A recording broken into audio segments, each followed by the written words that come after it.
Back again. Guess who's back? Back again. Shady's back. Tell a friend. What's up, dudes? What is up, YouTube? We gaan even live. Beetje casual hangs. Niet al te gek lang. Ik ga hier geen 5, 6, 7 uur zitten zoals sommige mensen dat kunnen. Looking at you, Harry Meadows. We gaan gewoon een beetje een leuke live hangout doen. Omdat ik er even zin in heb. Ik heb voor het eerst in een tijd weer eens wat vrije tijd voor dit soort dingen. Erg lekker. Ik heb even wat eten besteld voor straks. Dus dat is ook wel even chill. Voor de rest gaan we gewoon even niks doen. Kans is groot dat deze livestream, en ik zal dit nog een paar keer zeggen totdat het zover is, dat deze livestream uiteindelijk Engels gaat worden. En ik heb een paar van de Britten en Amerikanen gezegd van, joh, als je zin hebt om mee te doen, go for it. Adam doet niet mee, want die is zoals altijd wel weer iets in het huis. Die is altijd moet altijd iets schoonmaken of repareren of fixen of wat dan ook. Hey Corné, tof dat je meekijkt, jongen.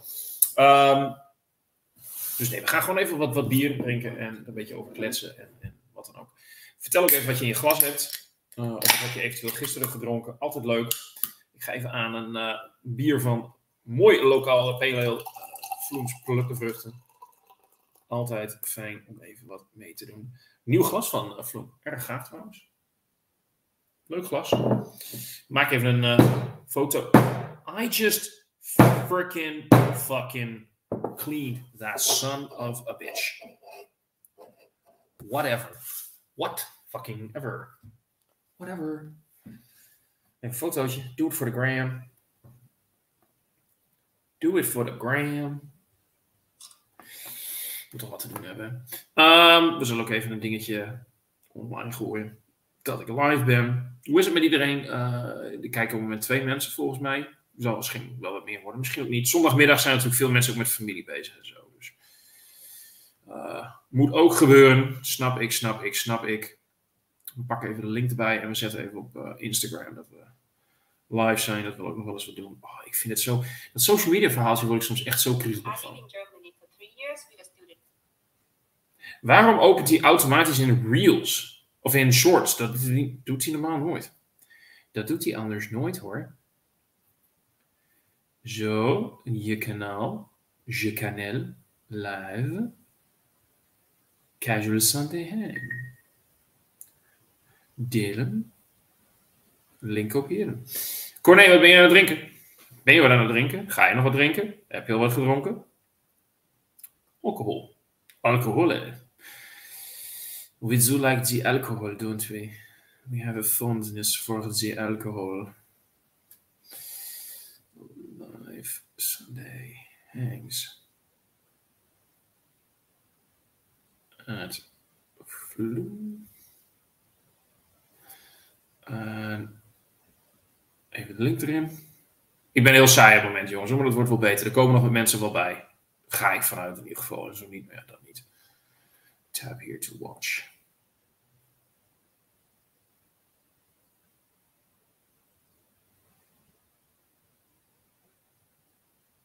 Dus ja, dat. Geen idee wat iedereen aan het doen is.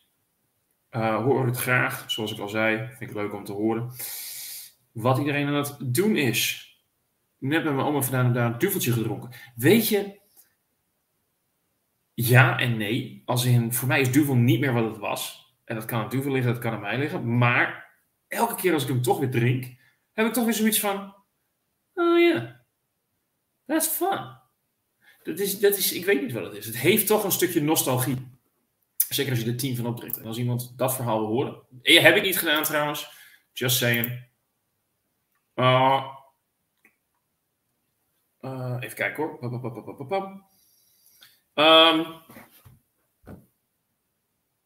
Lang verhaal, kan ik nog wel een keer uitleggen. Dus, Craig kan waarschijnlijk niet, maar er komt als het goed is straks wel iemand anders bij. Dus dat komt goed. En anders houden we het gewoon op een Nederlandse stream. Ook helemaal geen probleem. Hè? We gaan eens even naar welke vruchten. Pale ales, mega ondergewaardeerd als je mij vraagt. We gaan allemaal heel vaak voor die hele dikke double dry hops shit. gaan we vaak voor de heftige hopbommetjes, de double IPA's, double IPA's, triple IPA's, quadruple IPA's. En toch blijft er altijd een heel erg speciaal plekje in mijn hart voor. Oh, volgens mij moet hier wel echt wel wat Citra en Simcoe in zitten. Toevallig, ik tagde net Edwin in iets. Ha, die stuurde een foto terug. Cheers. Welke hoppen in Pluk de Vruchten? Ja, leuk. Die stuurt net een foto. Ik tagde hem natuurlijk even net in een Insta-story van dat ik live ben en even tag van hey, dat drink ik. En hij ziet het meteen, dus dat is wel weer grappig. Ja, ik heb even gevraagd welke hoppen erin zitten. Vind ik altijd leuk om te weten. Het verhaal... Edwin, jij kijkt nu toch mee. Ik app je net. Welke hoppen zitten er in Pluk de Vruchten? Ben ik eigenlijk wel even nieuwsgierig naar. Dat verhaal zal ik zo even vertellen. En hier René die zegt, zijn we weer. Guess who's back? We gaan straks over naar een beetje Engels. En misschien daarna nog wel weer terug naar Nederlands. We gaan zien hoe het gaat. We gaan even dat verhaal vertellen. Een tijdje geleden, misschien wel 2 jaar geleden, de grootste racist in de beertje. Nou, nee, er zijn er 2 hele grote, maar hij is er ook 1 van. De Beer Hooligan. Die zou samen met nog wat andere mensen zouden ze even live 10 duvels wegtikken. En dat vonden ze wel even grappig. Nou, dat mag. Het was Simon van Craft Beer Ales of zo. Met je Stone the Crows. Die idioot. En Hop Hooligan. Of de Beer Hooligan. En nog iemand anders. Ik weet even niet meer wie. Beer Hooligan. Beer Hooligan heeft nooit 10 duvels weggedronken. Hij zegt dat hij het gedaan heeft. Hij zat daar 100% nuchter. En hij bleef maar stoer doen dat hij een echte vent was. En dat een echte vent het kon. Simon die is naar 7 afgehaakt. Want die was echt katjelang.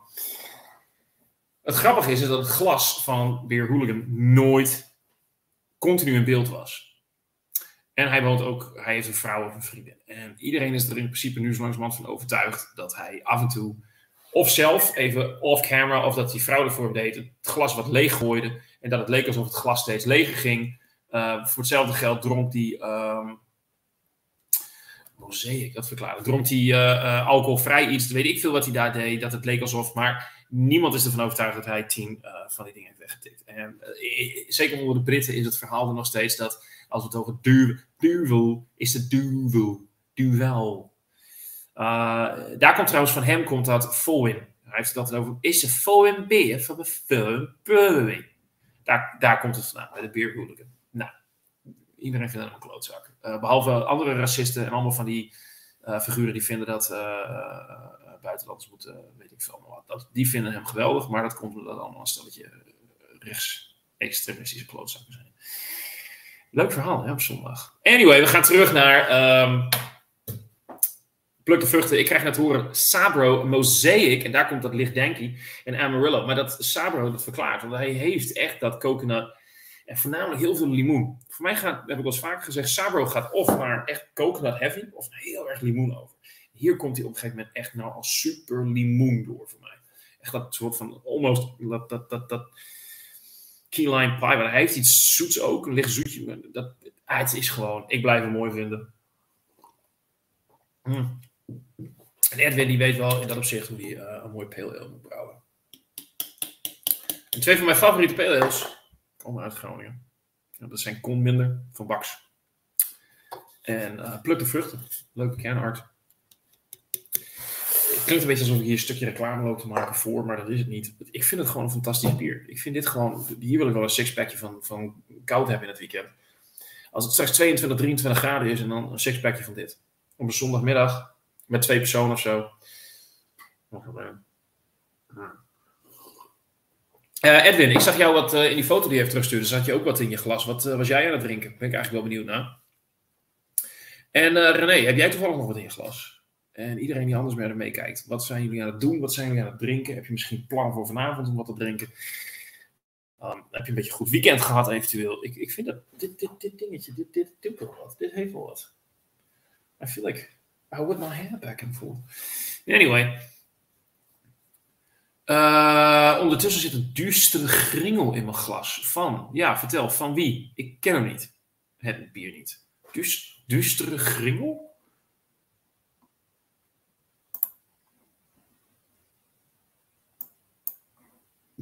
Ik ga hem zo eens even op Untappd opzoeken. Duistere gringel. Ik durf tegenwoordig niet meer. Wow. Fidens. Not too fucking shabby, bitch.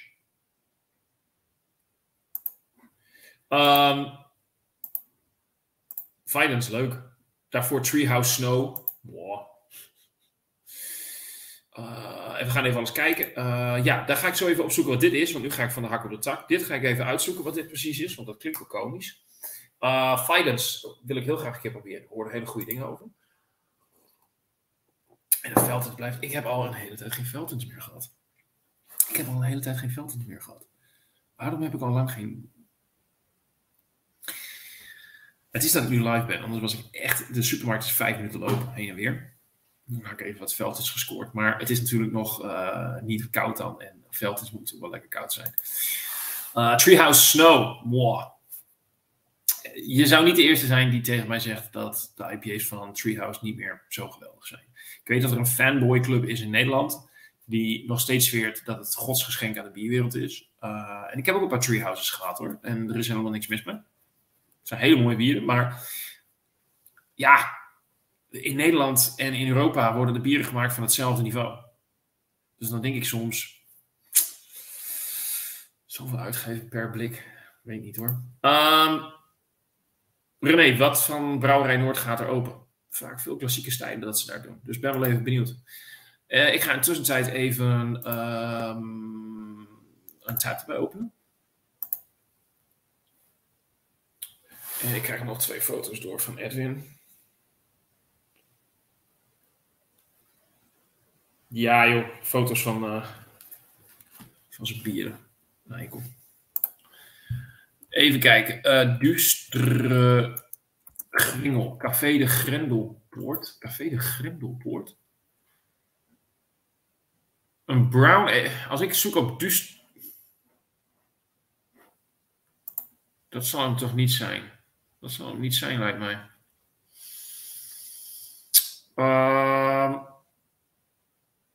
Gringelbrouwerij. Ik ga even Gringelbrouwerij opzoeken. Gringel...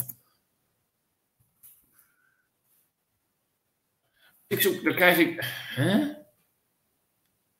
Staat er nog wat anders op, Corné? Want als ik zoek op duistere Gringel, krijg ik echt iets heel anders. Krijg ik van brouwerij Café de Grendelpoort, krijg ik een brown ale, Belgian brown ale. Nou, misschien dat dat hem wel is hoor, maar... Een pilsner uit de Lager Lab serie. Die was wel lekker. Ja. Dat was leuk spul. Of is dat een nieuwe alweer? Dat ik in de war ben met een oudere. Want ze hebben... De pilsner is natuurlijk allemaal ondergisten. Misschien dat er intussen een nieuwere is. Dat weet ik ook niet. Ja, ik weet waarom jij haha zegt. Want ik weet precies waar jij in denkt. Nou, ik ken jou te goed, Edwin. Nou ja, te goed. Maar ik ken je redelijk. Ik houd het een beetje simpel vandaag. Ik heb de hele avond nog voor me. Ik heb geen zin om katje lam hier weg te komen. Dus het worden geen heavy duty stouts of zo. Ja, dat is de goeie. Heb ondertussen het infoboekje erbij gevonden. Kijk, daar hebben we wat aan. Informatie. We like information. We love the informazione. Which is very good. Intussen tijd. Als het goed is, komt Keith er zo aan. My brother Keith. En ik heb tegen de Amerikanen gezegd dat ze willen.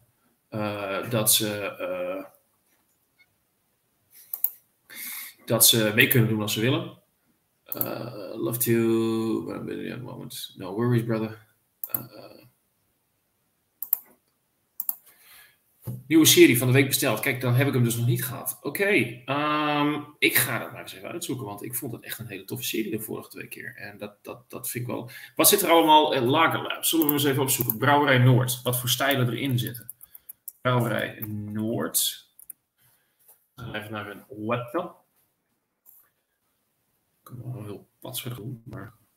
Naar de bieren.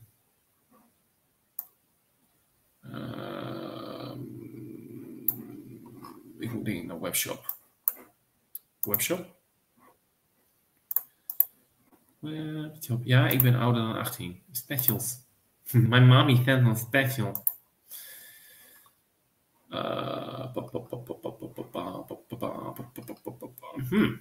Brouwerij Noord. Ik zie hem niet staan op hun... Oh, hier. Strong and Low. Deze keer zijn er 3 bieren blijkbaar. Quad in... Wow. Oké, maar dat zijn wel wat heftigere bieren. Want ik zie... Alles zit op 10%. Een Triple American Porter. Wow. Een Imperial Timber Pilsner. En een Quad India Pale Lager. What the f... Damn. Even kijken hoor. Ik ben even helemaal 3 dagen die hoog zijn. En je krijgt ook 9 bieren in totaal. Voor €35.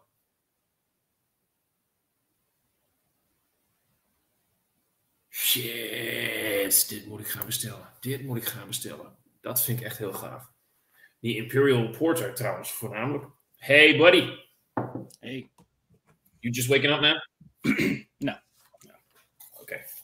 I'm just gonna put my headphones on for a moment because that may make it easier for other people in case we get feedback. So there's a good chance that some people will now no longer start watching. Will stop watching because they do not like the English part of the show. So for those, I'm going to say sorry. But it is what it is, right? I guess. Until I learn Dutch, I guess. Go for it. What are you drinking there, buddy? Hold on. I will show you when. Ooh, that's a big boy bottle.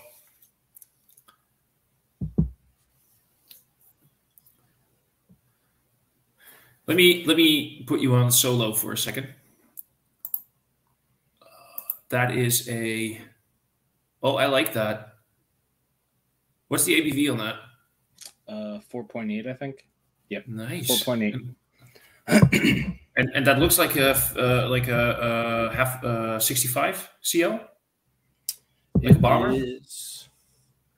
No, it is. I don't know if they have the milliliters on here, but it's in pints.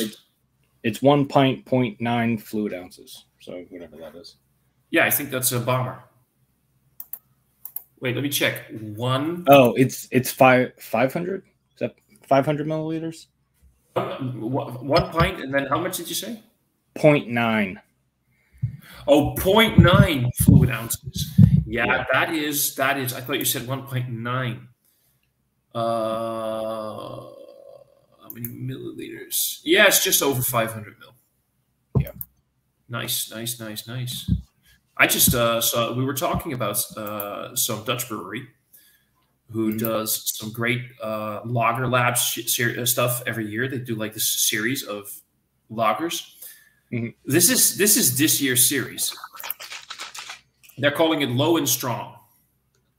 You get 3 cans of each. It's a triple American porter coming in at 10% ABV. It's an Imperial Timber Pilsner, which is double fermented wood chips Pilsner, coming in at 10% ABV. An Imperial what Pilsner? A Timber Pilsner, they call it. Timber Pilsner? Double fermented wood chopped Pilsner. So I'm guessing it's like oak aged, if you know what I mean. Oh, okay. 10% ABV. And the last one is a Quad India Pale Lager coming in at 10% ABV. Sounds interesting. That's like, and you get 3 of each. So for $35, you get 10% ABV lagers. That's not too bad. That is the dream. Wait, how big are the cans? I think you guys call them the ones just under 12 ounces, 11.2, I think it is. Oh, okay. I mean, but that's still very decent. Like, Mhm. I'll have it. I'll freaking have it. Jesus, that is not a beer. What you're having? What is that ridiculously over the top? It's like a protein shake thing. I know it. I'm on the protein. Have you ever had this? No. Go find it. You'll love it. If you can't get it, I'll make sure you. I keep saying I'm going to send you stuff, but I've been looking into it, and it's getting more and more tricky to send stuff to the U.S. Yeah, everything's fucking expensive first. Well, not just expensive, but yeah. But yeah, also I assume that they're really checking on it. Yeah. So how's your day going, man? It's fine.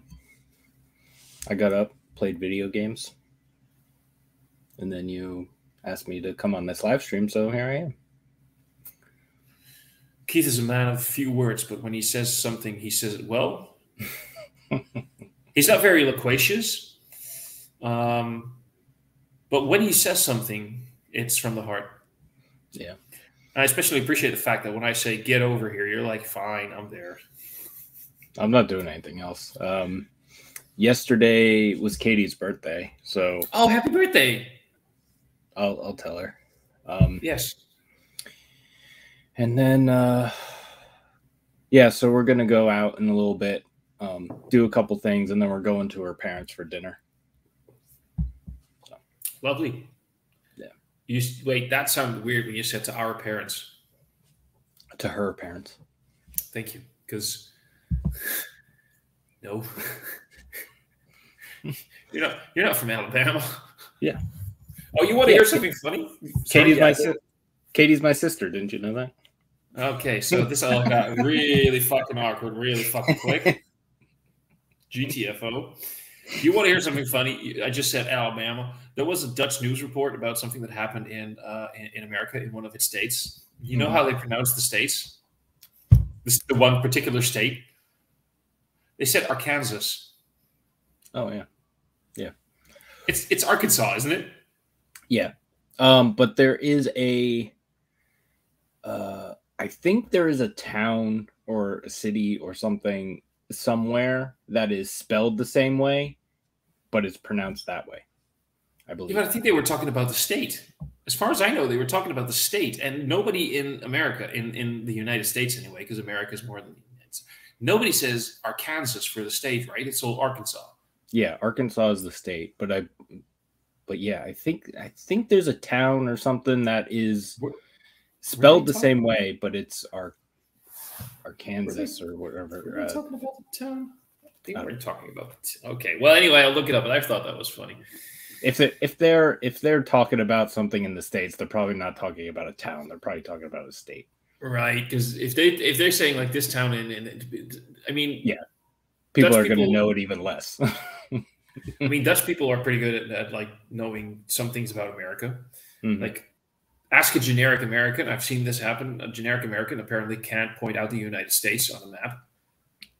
Oh wow, I've seen some things where like Americans are really bad at geography, but it's of course all over the top because they ask like, let's say they film 500 people, and 35 people couldn't point it out, but they're going to put those 35 people in the video. Yeah.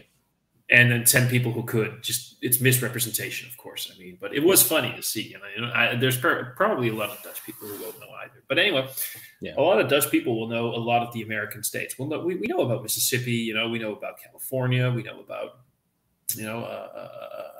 Iowa. Wyoming. Yeah. What we know about Iowa and Wyoming? What about them? That they're states. Oh, you sounded surprised that we know that. Oh no, I thought you knew something about them. I was like, oh no, that's what I was saying. But you just know that they're states. Oh, okay. My point is that most people, if you say Arkansas here in the Netherlands, they go like, yeah, that's a state in the States. Yeah. But if you talk about a town without naming the state, they're gonna go like, what the fuck are you guys talking about? We don't know. We don't care. Yeah, unless it's like Los Angeles or New York City or. Oh yeah, I mean one of the big ones. we get hard for that straight away. Like you say Los Angeles, and we immediately think like, yeah, that is the ultimate representation of what America is. Yeah. You know? That shit. How's your beer, man? It's good. This is one of my favorites. One of my faves. I've never heard of that before. No? You never heard of St. Peter's? I don't think I have. They're in the UK. They're in I can't recall. Does it say where they are? No, it just says UK. So it's a full beer from a full. Suffolk. I think you say suffix. Suffix. I think you say suffix, but yeah, I could be wrong, but I think you say suffix. The thing is, I could ask Craig because Craig said he was going to join, but he just said that he can't. That's fine. I also asked Harry, but Harry is doing something very important. Harry's brewing beer, so we're kind of going to, let him get away with that because the fact that he's making beer, that he's doing the Lord's work, is important, of course. So no, I'm not going to make this a very long hang. I just wanted to, I finally have time for a little bit of a live stream and shit like that. So So what else? What else is new? You usually like. I can only do it at like 11 o'clock at night or 10 o'clock. What time? You mean for my time right now is almost 16:50. Oh no, it is 16:50. It's almost 5 p.m. Yeah. Usually you're like 3 p.m. my time, which is what 9. Usually, because lately I just haven't had time or energy. On like free days. I usually only have very limited free time, and I was like, I just need stuff to do, and I just want to enjoy my private time, So, but I actually, I had a fun day. I had a great day, and good. So figured I'm going to go live for a little bit. Yay! How was the live stream before I got on? Oh, that was just an unpacking. It was beer mouth. Did I tell you that we're doing this thing with the web shop where the mystery beer thing?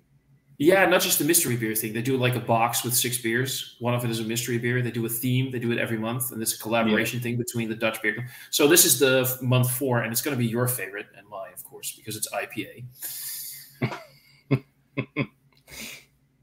But there was actually some good stuff in there, including.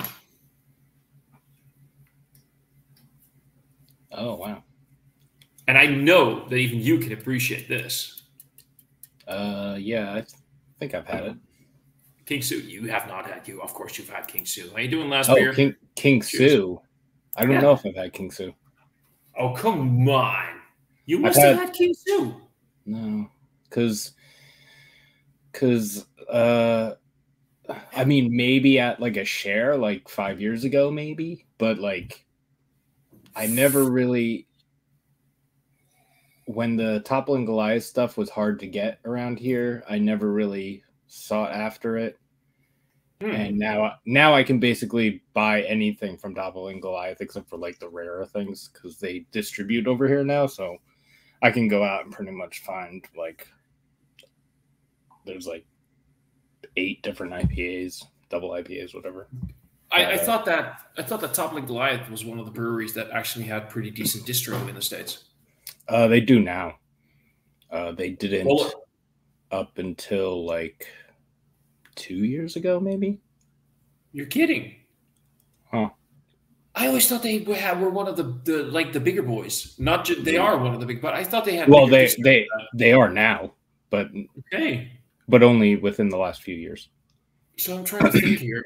That actually kind of makes sense because I think it's been like in the last 2 or 3 years that King Sue actually drops regularly here. We get things like King Sue and what's the one in the green label, the other one with Sue, Pseudo Sue. Oh yeah, yeah. We get some of their stuff like a couple of times a year, so maybe that makes sense. They haven't been bought out, have they? They are still independent, right? Yes, I believe. Okay, so. Good. Okay. Yeah, I don't really look at their stuff because most of it is IPAs, double IPAs, triple IPAs.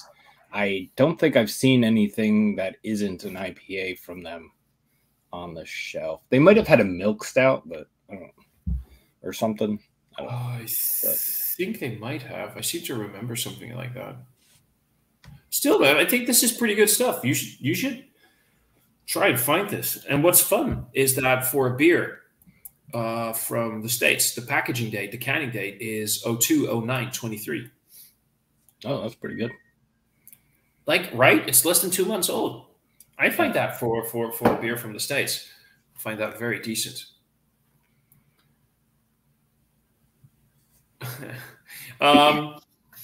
But yeah, so that's the entire. There were actually some fun things in there. I can show you. We have a nice little West Coast IPA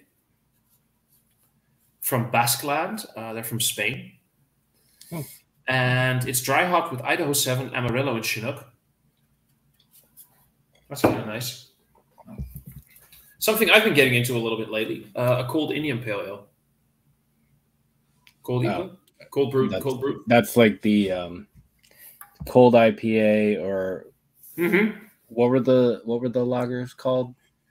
Yeah, but then you're talking about an India Pale Lager. This is, India I think Pale this Lager. is, yeah, but this is actually still ale yeast, but brewed at. But they're very similar, right? Yeah, they're like sort of like two sides of the same coin. Yeah.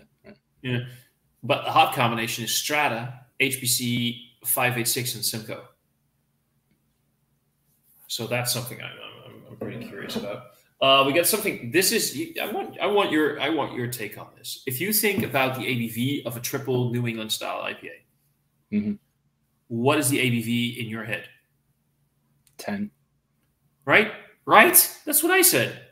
At least 10. At least 10. So this is a triple New England style IBV triple IPA coming in at 8.5% ABV. That's a double. That's a double. Right? I'm not the one being crazy here. Okay, thank you. I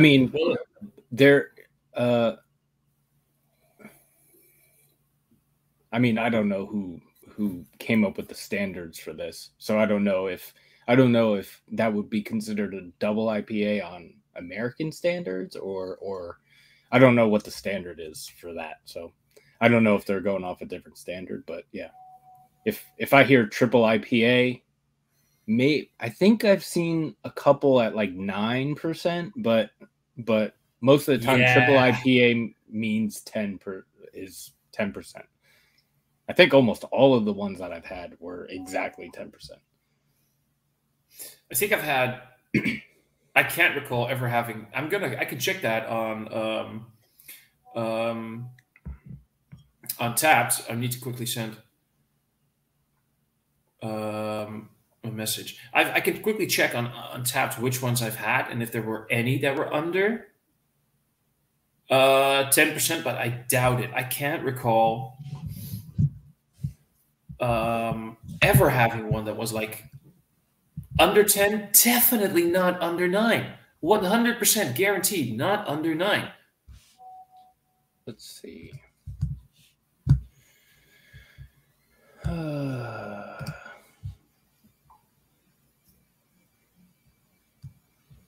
So according to Wikipedia, triple IPAs are characterized by higher hop flavors and higher alcohol content, with the alcohol content usually over 10%. Ta-da! Just as usually. So, Ooh, and then double IPAs are typically above 7.5. So the Imperial range for me, I like corn. For me, Imperial IPA usually is 7.5 to 8.5, or double IPA. Anything under 7.5, like between 7 and 7.5, I will maybe, depending on the impactfulness of it, classify as a double IPA. But anything under 7% is automatically just IPA for me. Yeah. I'm just going to quickly ask Hugh, you want to get in on this? Dude, somebody just texted me. Somebody just texted me, why does he look like Ron Jeremy? We stopped saying that for God knows how long. We ended the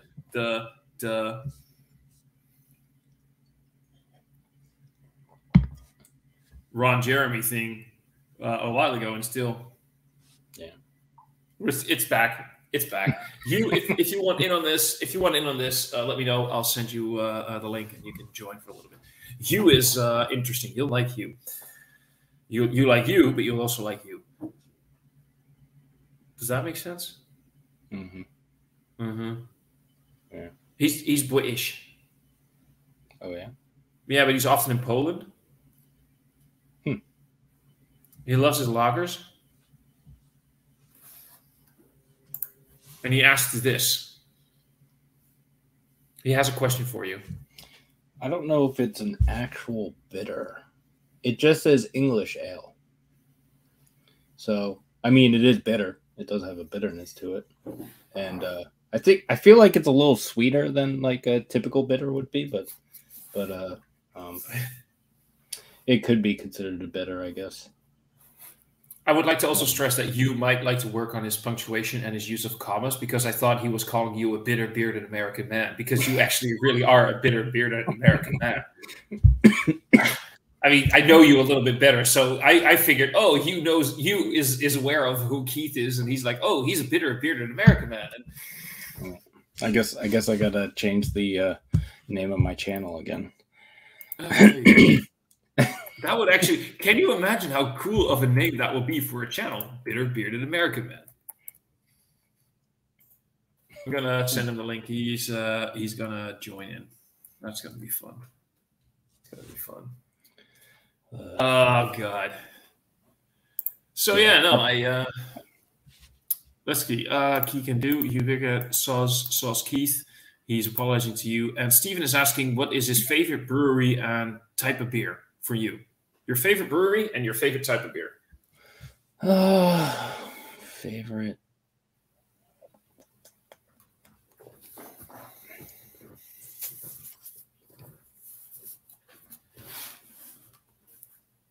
I don't know.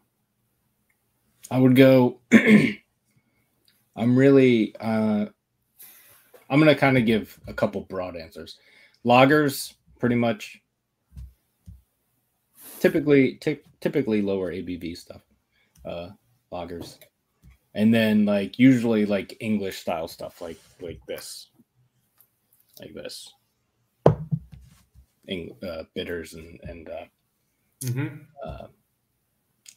and cask stuff is especially nice for me.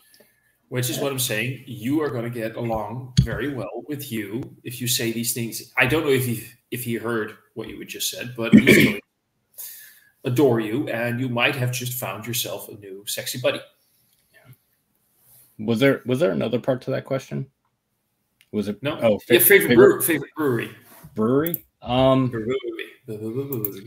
Right now, I don't know if I have a favorite brewery right now. I'm less off the like brewery, because I know like a lot of people like to hype their brewery, and I'm more like, I mean, I can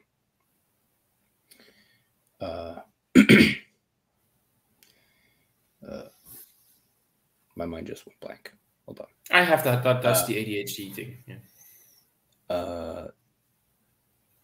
Yeah. I have less. I mean, there's a couple breweries that, like, basically, I really like breweries that make less IPAs and more, like, they have more variety in their. Agreed. If I go to a brewery and they have 20 taps and 10 to 15 of them are IPAs, I get bored. I know what you mean. Hugh, I'm gonna not have Keith answer those questions. It would be much more fun that when you're in here that you can talk about these things with him live. So that's more interesting, because he has a few questions for you, as you can see. It's much more fun. And Mona Amral, I hope I said that okay. Mona, hi guys, how was your Sunday? I sneakily suspect. What the fuck? What is your position in Sparkless? I don't have one because I have heard the term, but I don't know specifically what that is. So it sounds vaguely familiar, but he's going to have to explain that one. It's something to do with cask. I don't know. Okay, I think that's where I heard it from. Edwin, if you're still watching, by the way, I hope your question on the Ron Jeremy thing was satisfactory, and if not, I will talk with you about it in detail. I just realized I may have a Dutch bitter in the Dutch. I think it was an Imperial ESB in the fridge from a Dutch brewery. Should I open that now, or should I leave that for a review? I don't know. You should review it, and you should do it in English so I can watch it. Yeah, because you like to listen to my voice. It's like an ASMR thing for you, isn't it? Hey, sexy baby. Hello. Hello. It's all the beards. It's all the dark hair. It's all the glasses. It's all the. We could genuinely be the same person, to be honest, in 3 different versions. Yeah. We kind of could be, and it's not a bad thing. I do think you have the best facial hair, you. Although I will say, like we're talking, okay, Edwin is still asking. Here's the thing. Edwin, a while ago, he's doing it again now. Keith rocked a hairdo and a mustache that was just basically Ron Jeremy. And his thicker eyebrows did it as well. And for the longest time, everybody just kept on calling him fake Ron Jeremy. Yeah. And that's it. And then things got a little bit sideways because a couple of years ago, people actually kind of adored Ron Jeremy because we all know what his profession used to be. And we all thought he was a pretty decent guy. Back in the day, a lot of people in the industry called him a very nice guy. And it turns out, apparently, he's not a very nice guy. So we kind of stopped calling Keith fake Ron Jeremy because we figured that's not very much fun anymore. Yeah. There you go. What you on there, Hugh? Cheap shit. Aldi's finest. Lidl's finest, sorry. Lidl's finest. It good, it lager. It good, it great, it cheap. It nice. How is Lidl compared to Aldi? A little bit smaller. We just started getting a little bit smaller. I love it. Dear me. I love me. Is it basically the same? In Poland, it's the same. In England, I'd say the Lidl shops are usually a bit older, and yeah, the price difference maybe is slightly cheaper in Lidl, but yeah, no, it's my mum calls it Lidl. Do you call it Lidl? Lidl. Yeah. Well, actually, it depends. Calls it Lidl. It depends on who you ask. Some people here say little, others say Lidl, and there's a joke where we say Beedle Lidl, which means nothing to you guys, but for my Dutch viewers, when I say Beedle Lidl, they're going like, "Oh, that's funny." I think. Anyway, but it sounds funny anyway. I think you're supposed to say little, but I think most Dutch people just call it Lidl. I don't know. I'm trying to think of the ads now, and I'm blanking. No clue. But actually, you know what? That ain't a bad, you know, when it comes to cheap macro lagers, I've had worse than the Perlenbacher. It's all right. It's I was just in Lidl. There was nothing better, so that was it. Yeah. Having said that, no, I have got a West Coast IPA in the fridge, which I may have tonight, by Pinter. So that might be my next point of call. Wait, you got that from the Lidl? Yeah. Pinter's in Lidl. Oh shit! Sorry, I just forgot. You're in Poland right now, aren't you? Yeah. Sorry, that blanked me for a second. I was like, since when is a Polish brewer? But no, of course you're in Polish brewery for English people. It's a West Coast IPA. It's an American style brewed by a foreign brewery in a foreign chain of shops. Eat foreign. Eat nice. Eat nice. But yeah, no. I should put Keith in that group. I think he's going to get very fucking annoyed. What, the beer group? Yeah. No, it's not even the beer group. It's a beer group. A beer group. It's literally that's the group. Keith, you're gonna get annoyed because you're not gonna get. I don't get any of the in jokes. I mean, I 99% of everything that's posted in there, unless you says something and I'm like, you sexy beast, and then that's it. It's like, oh, I want to start a conversation between the two of you, and then I can just do whatever I want. Keith, what's that one specific lower ABV hot dog flavored beer style that you like? Hot dog water flavored beer style that you like? Oh no! What are you talking about? The grid. What's it called? Grodziskie. Grodziskie. Yeah. Oh, is that a Polish thing? I've heard that before. Yeah. Hot dog flavored, or is it the smoked beer? Yeah, it's like they're usually like around 3%. It's a smoked wheat beer. I have, I've heard of them. I don't think I've had them.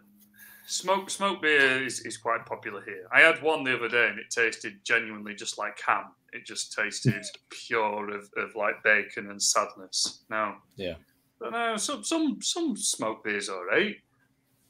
Sometimes in a darker beer, but now wheat beer. Smoked wheat. It's a German thing as well, isn't it? Smoked wheat beer. I don't know. I know Grodziskie is Polish.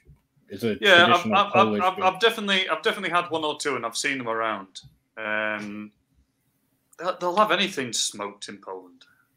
You get smoked everything. They'd smoke their own children if they could.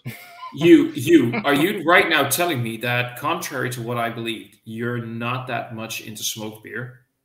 I do like smoked beer, but it needs to be the right sort of beer. Now listen here, you little shit. That is not okay. Look at you. You are the definition of what a smoked beer lover looks like. How can you not? You have a shirt that is buttoned almost all the way up. You have scruffy hair. You have a big beard. You have the glasses. You are the stereotypical. You are. Why are you, Keith? Back me up here, man. He is in freaking Poland right now. Okay, he is the country of smoked shit. Literally, probably smoked shit but whatever. And he is. Fuck this. Oh. You hurt my feelings. I'll never recover. I'll never recover. Oh. I had sweet dreams of the three of us together being drinking smoked beers in Poland. Well, let's leave it at that. That's the sweet dream. Sure, if that's. Where do you live, Keith? New Jersey. New Jersey. What's the smoked beer scene like there? It's few and far between. It's usually, especially like in the last year or so, like smoked beers have been getting more popular. So I think most breweries either have one or have had one or are going to have one around here. But yeah, it's not as I feel like there are other parts of the country that are more I think there's a brewery in Texas, I think, that has like a lot of smoked beers on tap. Yeah, I like how American breweries kind of often specialize in one type of beer. Like I remember watching a video about a lager brewery, Nook. Oh, that sounds Notch. That's it. Yeah. And they do all these different. They do all these different Czech style lagers, and they. I find this funny that you just said that you like that, because Keith and I were earlier talking about the fact that we often get like when breweries just basically do one thing, like a one trick pony. But Keith, how did you say it? You go there, they have 20 taps and 10 to 15 are IPAs. You're like, yeah, like you like a little bit more variety. Notch is really cool because like basically, I don't know if all the beers they do are like Czech, but basically every beer they do is like a traditional style. Yeah. That is, whether it's a and I think they do mostly lagers. I know they have a couple like session IPAs and stuff like that. But yeah, they're one of the, I would consider them one of the better breweries. Yeah, it's a fine balance, isn't it? Like Verdant and Cloudwater, they started up as English IPA brewers, and now they're trying to become everything for everyone. I don't know. Yeah, well, they started out as trying to want to be like the British Treehouse and Trillium. That was the goal. They wanted to exactly. But then also, the thing is, what a lot of people don't know is that Treehouse and Trillium do so much more than just the IPAs. They have amazing stouts. I think they have, wasn't it? I mean, I know I had some good stouts from Trillium, or at least one. Yeah. Treehouse, doesn't Treehouse do a lager as well, Keith? Yeah. Or was that Trillium? Yeah. So they're very actually much more varied. But because the hype crowd is focusing on things like Julius and things like that, you know, people think that they specialize in the IPAs only. Well, they're so much more varied than that. Yeah. Just very quickly, by the way, somebody just commented. I'll translate. Wasn't the tree called Hugh as well? Turtle, you're gonna have to explain this one to me because I don't get the joke. The tree. A tree called Hugh. Hated he bone. Something that's probably simple. Hated. No, hated he is like wasn't it called? All right. Okay.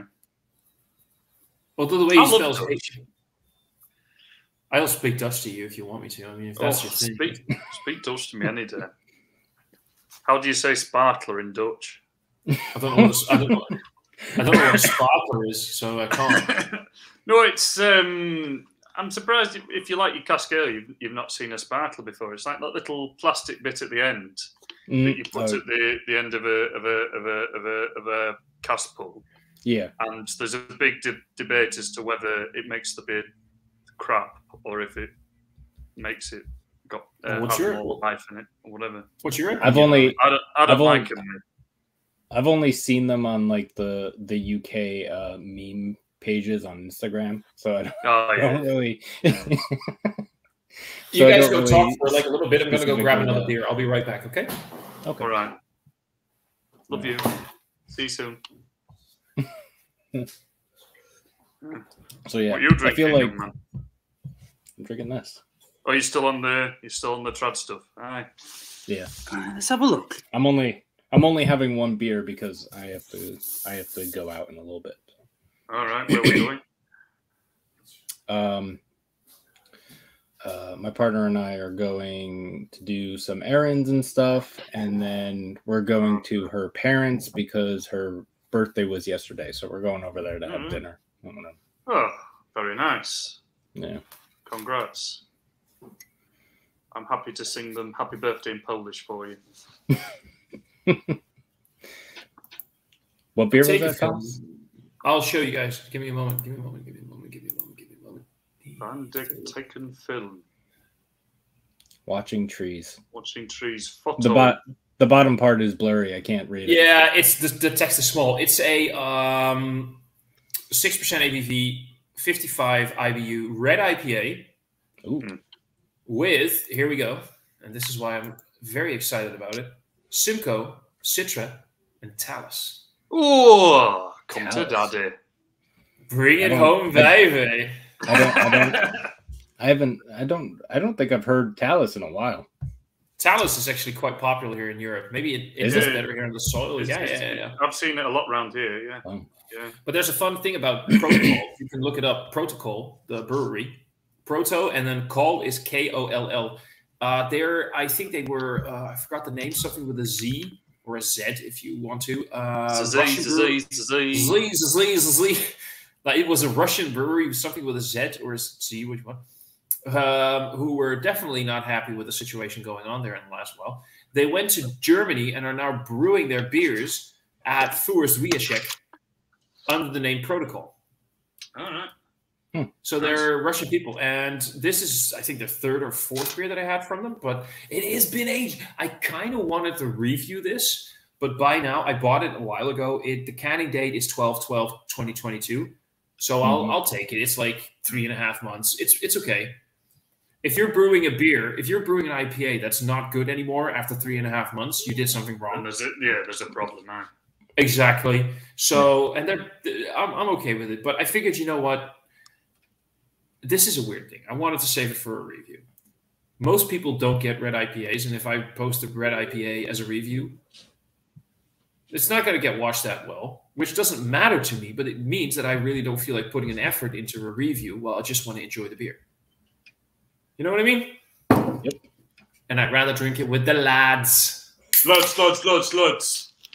Yeah. He said lads, not sluts. Just saying. For anybody who heard that, well, it kind of is true though. We are sluts. I love a red ale, but I'm always concerned it'll be too sweet. Yeah. Also, just a note that I wanted to say about what we were talking about earlier. I know. Oh, bless you. You're right. Yeah. I know a lot of breweries like, because like Treehouse now they have like 3 or 4 locations, and they do like, and all of them have like a shitload of different beers and whatever that you can get. And I know a lot of breweries starting out, they will they'll rely heavily on like IPAs and stuff because that's what sells best, and they're easier to brew, and they don't take, like lagers take at least 2 or 3 weeks or whatever. Depends on the lager, right? Or over yeah. Was it IPAs? I don't know. I haven't thought about this in a while.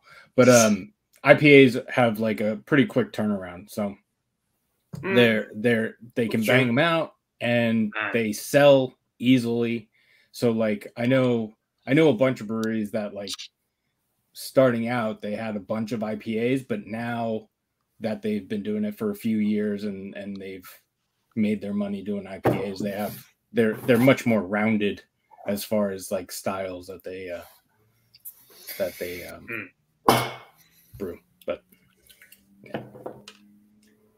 Just very quickly, Turtle was confused with Groot from Guardians of the Galaxy.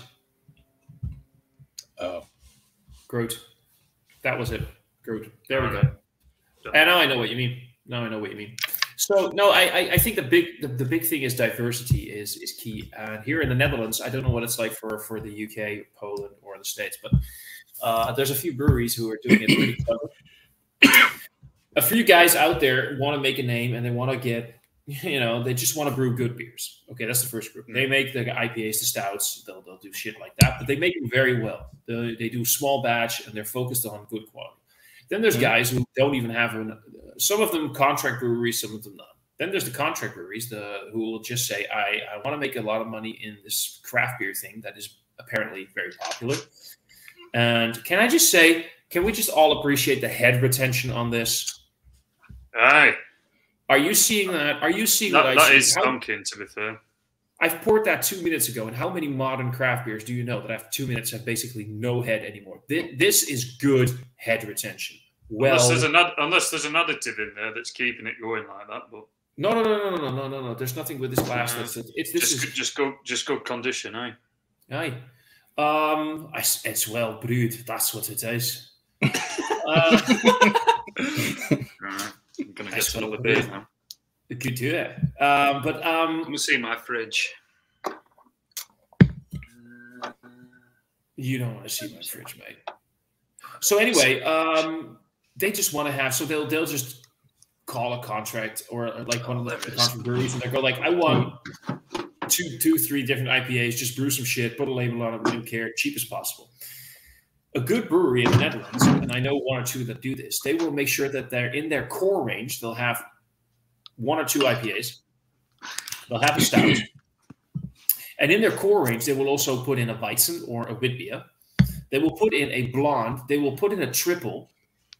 And we'll put in the beers that the generic beer culture in the Netherlands will drink, which is blonde, triple, Weizen, It's what people like. So if you do it like that, you can create the basic beer drinking crowd. You can pull them in and then sort of lure them in that same section in a supermarket or a liquor store. They'll find like an IPA. They're like, okay, what is this? We'll try it. And then in the meantime, they'll also have specials, which are IPA, sours, stouts, barrel-aged stuff. So if you really want to hook people, that's what you'll do. If that makes any sense. Yeah, okay. Yeah, there was actually a new brewery opened up recently. Is it good or is it bad? I can't tell. I don't know what that face is. It looks stoned / happy / I don't know. Taste sensation of some sort of another. I'm gonna say it's good because otherwise he would not have taken another sip. I'm having a happy. Oh, he's going into an orgasm. Oh, no. Is that your sex face? Is that what it is? I'm just almost. Can't say. I had a nice day. Good.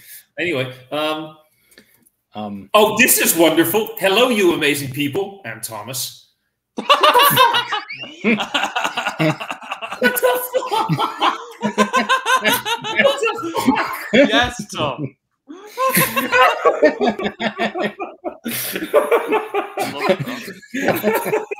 Hello, you amazing people. And Thomas. Tom. Now listen here, you little shit.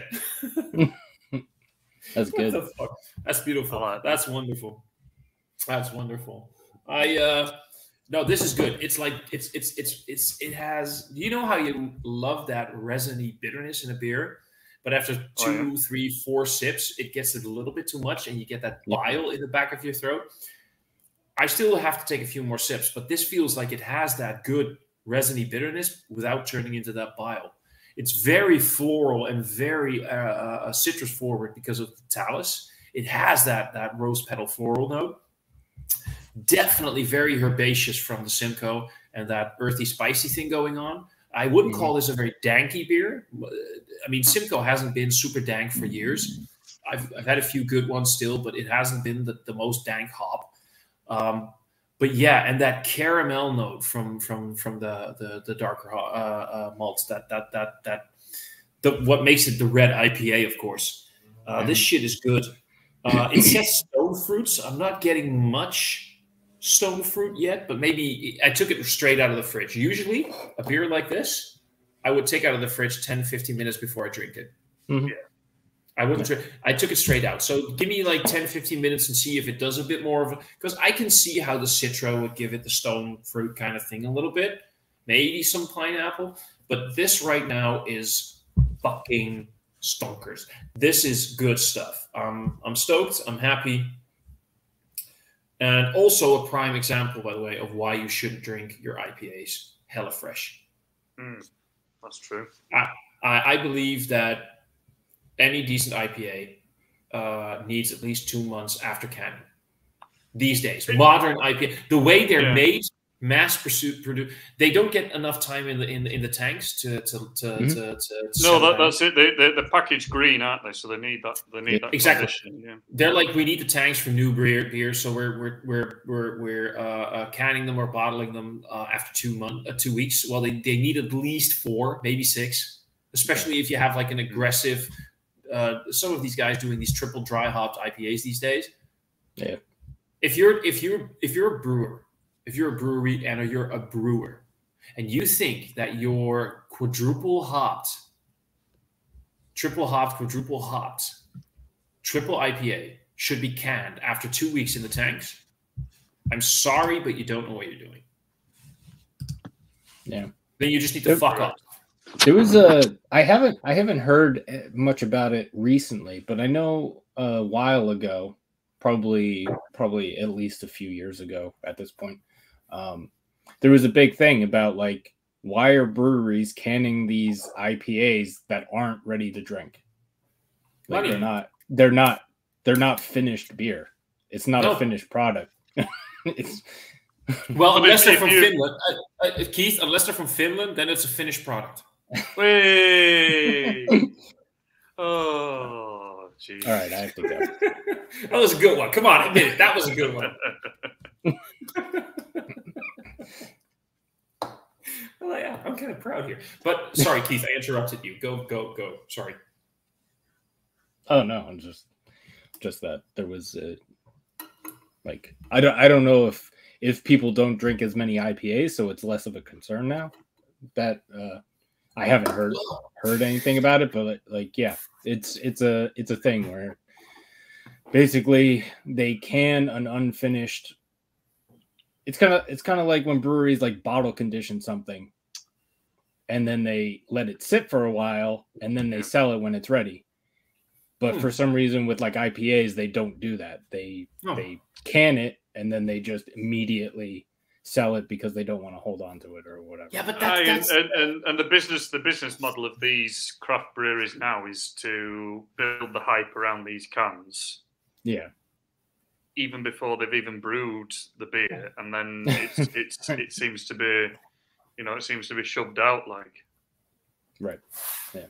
I know Because exactly everyone what has you to mean. have the latest Cloudwater IPA or the latest version of this. Why would anyone want the latest Cloudwater IPA? Well, who knows, pal? Who knows? I don't know. I mean, I've been out to the UK for so long. I don't even know who the big hype breweries are these days, to be honest. Your mum. Your mum and your mum and all. Yeah. No, but I mean, I don't know. I think that we have been led to believe that every brewer and every brewery out there knows what they're doing. They don't. It's the same with like cooking, kitchens, cuisine. We're led to believe that every restaurant you go to knows what they're doing, that they know how to prepare a steak properly, that they know how to brew noise properly, that they know how to make their own beef stock. Just because you have the financial capacity to start something that you're interested in doesn't mean that you know what you're doing. Just because you have a passion for beer and you know a thing or two about what hops go well, what ABV will be, what people want to drink. Just because you have that information doesn't mean you know how to properly brew a beer. Make me a classically styled, well-drinkable, quaffable, interesting blonde ale or triple ale in the Belgian classic styles, which I'm bored with because even in Belgium, they're not brewing them properly anymore. If you can make me that and keep me interested after 3 batches, then I'll believe that you know how to make a proper beer. If you can't do that, fuck off. It's the same in the UK, though. There are so many breweries coming out now with milds and stouts and bitters, traditional English stuff. But there's so many brewing faults in it that they what's the point of making a 8%, IPA with dog's bollocks in it and whatever? Well, else? it's easy. It's easy. Yeah, because it covers the flavor. I don't know. Exactly. It's the it's the basic bitch flavors that are in there. Let's say you want some fish and chips, right? And you're hungry. You want some fish and chips, and you're eating them, and you're like, this isn't like, but it's not perfect. But you're triggered by the fats, the salt, and the carbs, and it makes you feel good about yourself. It does something for you, right? The same thing goes for those big, bold double IPAs, double New England style IPAs. They're sweet. They have a high ABV, so they keep you like, ooh, I'm getting my buzz on. It's sweet. I like sweet. Ooh, there's tropical flavors in here. I like that. Flavors. Oh, it's flavors. In the meantime, everything and they tricked you. I know this is harsh, but they tricked you. Not you guys, but they tricked you into believing that you need to drink this beer within 3 weeks or so after canning. So any defect that will show up after like 2 months is gone. And they're like, yeah, but that's not our fault. You just kept it too long. No, if you brew an IPA that is bad after 2 months, again, I've said this so often. If you brew an IPA that is bad, that is undrinkable, that is either getting cardboard, it is getting diacetyl. You get your cream corn, you get your buttery flavors. All of that is in my IPA after 2 months. It is not my fault. You fucked up. But you're just trying to hide it by pushing us into thinking that we need to drink it within a couple of months after canning it. By the way, you also canned it too soon. So now what I'm drinking is an incredibly hot burned, unfinished, undrinkable double IPA. But you tricked me into believing I should love it. It's called marketing. It's called social media. It's called hype. And we're all falling for it. Isn't that why IPAs look like the way they do now? Because they photograph well? I thought I heard that somewhere. I wouldn't. Like the hazy stuff. Yeah, like the hazy stuff. I'll believe that. There's a thing about them. There's a je ne sais quoi. I'll quickly go pop into a few comments, by the way. Severio is asking, how are you? Hola. I'm doing well. Keith, how are you? Hola. I'm doing all right. How are you doing, you? I'm all right, Paul, yeah. How are you doing? And he's asking today's he's asking today's Palm Sunday, Catholic holiday. I don't know if you celebrate it. I actually am not religious anymore. I'll get into that later, maybe. I'm Orthodox, so my Palm Sunday is next Sunday. There you go. Keith? No. All right. I hope you are, Severio, and if you are celebrating, I wish you a very happy day. I have nothing against religion in itself, but just saying. You look like Jesus, so that's all you fucking need now. I'm pounding on Jesus, man. Yeah, pounding on Jesus. With a man, well, I don't have a man button in right now. I'm hipster Jesus as well. Hipster Jesus goatee. Stephen is asking that you guys are into your low ABV beers, IPAs, lagers. Well, you're not that much into IPAs, but anyway. But what do they think about stouts, barrel-aged beers, or is that too powerful, intense for you guys? Oh no, the lower ABV stuff is like the stuff that I like to drink regularly. Mm-hmm. But I do. Is that because of the American culture though? Like when you're in America, is a bog standard lager 4%, 4.5%, or is that are you just on your own there? Yeah, I think the standard is like, I think most places like it's like from like 4.8% up to like 6% is the range for like a typical lager. So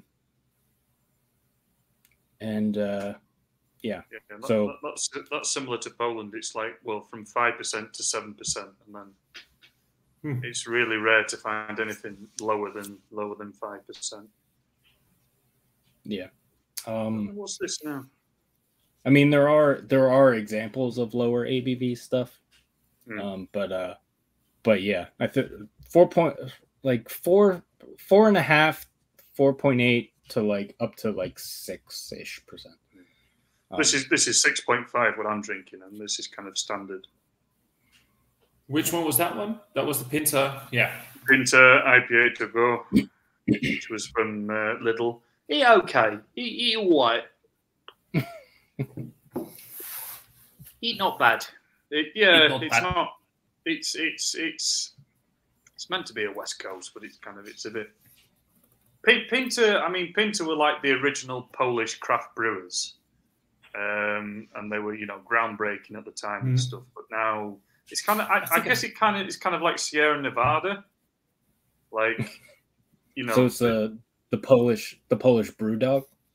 Yeah. Because I want to say something because I still appreciate Sierra Nevada a lot more than I do BrewDog. I mean, I was saying that as a joke. Exactly. I think that was not a serious comment. Yeah. Good, no. But you do. Yeah. Sorry. Go ahead. No, but you group all those kind of craft brewers together, don't you? That aren't so craft now. But yeah. Severio is saying in Dutch it would be Paaszondag, something like that. In Italy, some regional brewery produce some special beers for the occasion. Easter weekend. Yeah, we get some people that try to get into the Easter thing, like they brew. Oh yeah. Is that something that they do in like the UK, Poland, and the States? Like brew something specifically for Christmas? I know that people do, but for like Easter, there's a few Dutch breweries that do it. Oh yeah, Easter is next Sunday. I've never seen an Easter beer in Poland. In the UK, in the UK they put fucking, what was it? I'm sure last year everyone was putting Easter eggs into beer or something. Cream eggs. Cream eggs. That was it. They do here. They do peep beers. I think. Peeps. What? Peeps. Peeps. Oh, Peeps.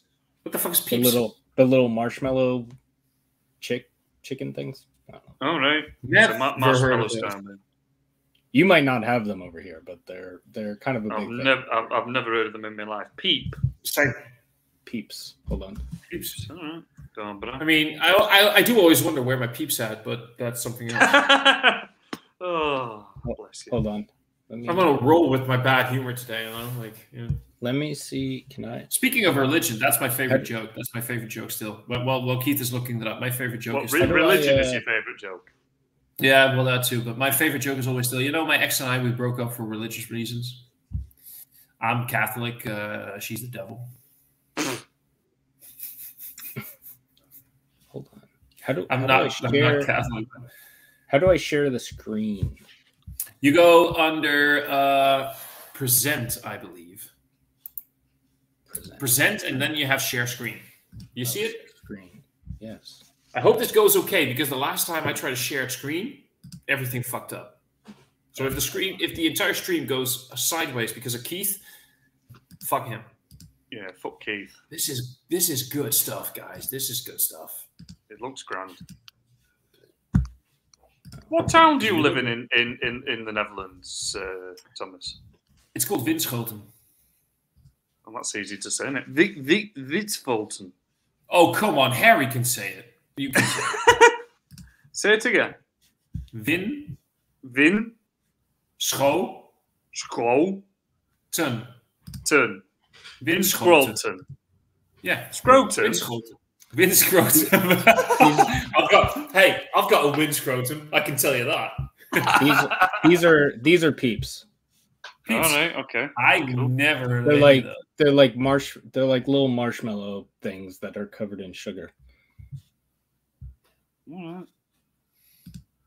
Yeah. So and basically, you give them... they're American. Yeah. Sorry. Here we go.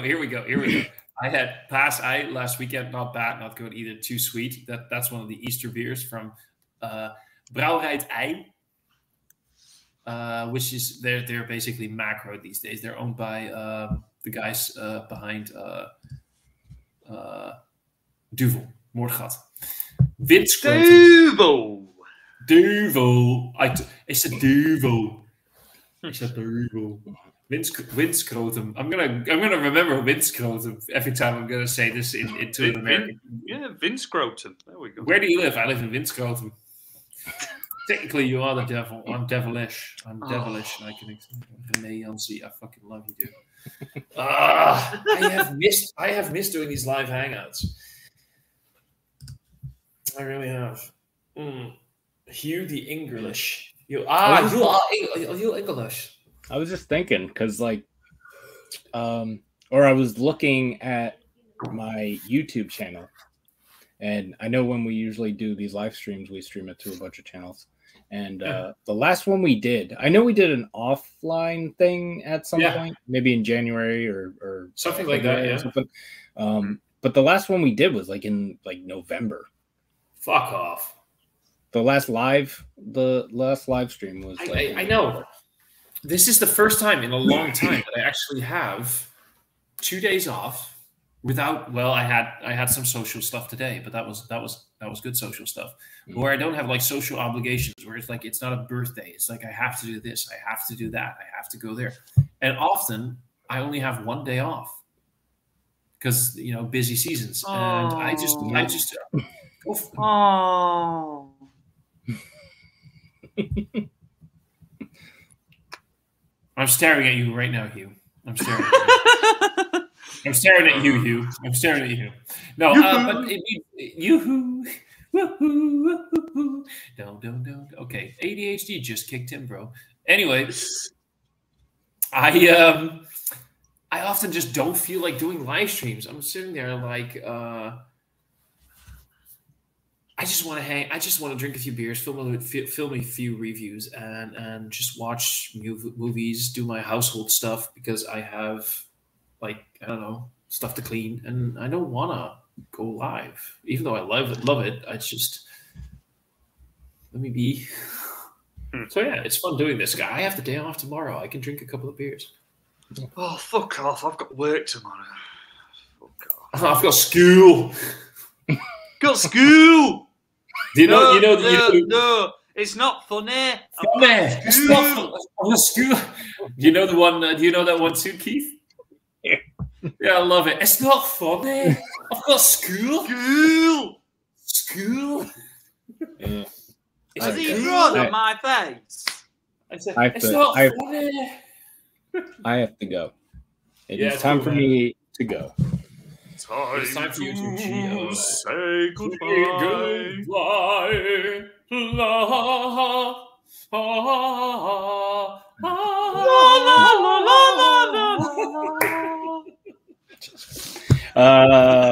Love you. Good. Hey, again, please pass on my well wishes and happy birthday wishes to your lovely other half, Catherine. I will. Tell her to have a great day. No, not tell her. Wish her. Not tell her. Tell her to have a good day. Tell her right now. She let her have a grand fucking day. There's trouble ahead. Right? So fuck off and tell her to have a wonderful day, a wee bastard. All right. No, Keith, you guys have a great day and have fun with your parents. All right. I just hit this end broadcast button. No. No, sorry. You can laugh about that, but that happened in the past. I don't know that. I was just joking. I know, but the Americans and I share a StreamYard thing where we all chip in, where we can all log in and do the thing. And I did this live stream, and one of the guys suddenly said, "Okay, guys, I'm leaving." And because out of what he usually does, he clicked ends broadcast instead of leave studio. So he just fucked up my entire live stream. Yep. I was on the live stream. Yeah, or I was on one of them at least. All right, you and I can still hang out for a little bit. See you later, Keith. Yep. Bye. Cheers. Bye. I love you. Love you, okay. Bye. Babe.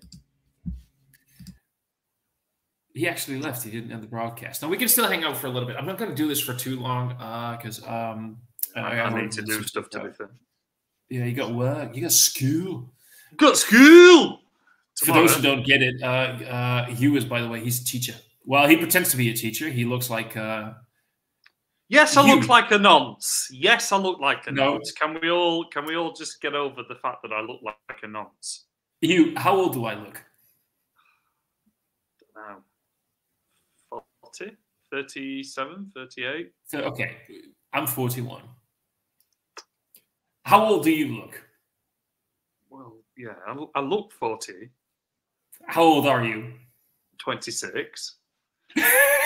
I love that. All right. The fact that I'm fucking prehistoric looking. No. It means you're attracting all the milfs. All the dilfs, man. All the dilfs. Oh, the dilfs ain't bad either. No. To be fair, Polish milfs, mate. Fantastic.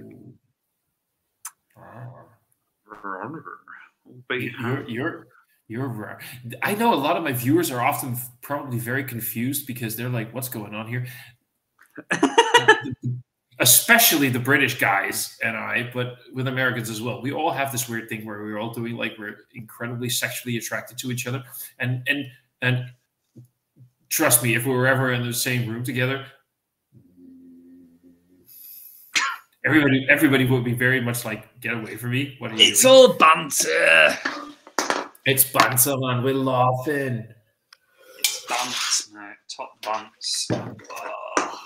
I think maybe this is a we're in the same time zone, aren't we? Poland, I think, is in the same time zone as I am. It's 17:49 for me. Yeah, talk. Yeah. So, I think tonight should be a Harry Meadow special night for me. Way up. Adam's commented. All right. Hello, hello, beardy man. Steven's saying that I'm getting old. I know. Saverio saying the same major Italian craft beer online shops have some major issues in refreshing the offers on their site. It's happened even in Holland. What? I'm not sure what you mean, Saverio. Could you explain that? Because do you know what he's saying? I fucking explain it, Saverio, with no fucking idea. No, please do, because I'm not really sure what you're trying to say here. And Adam's chiming in. Hello, beardy man.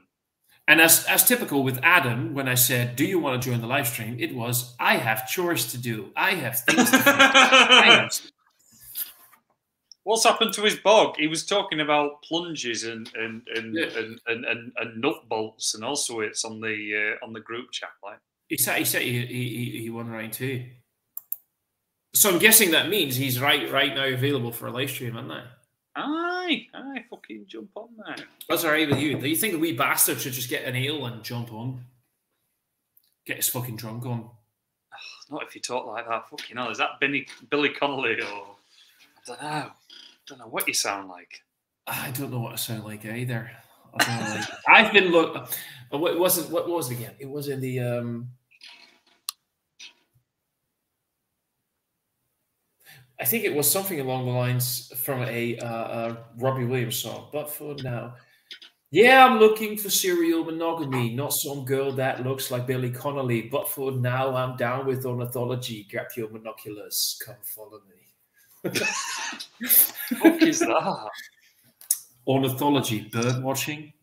Yeah, I know that. Yeah, I know what it means. It's just see, he's got an excuse again. I'm cooking a roast chicken dinner.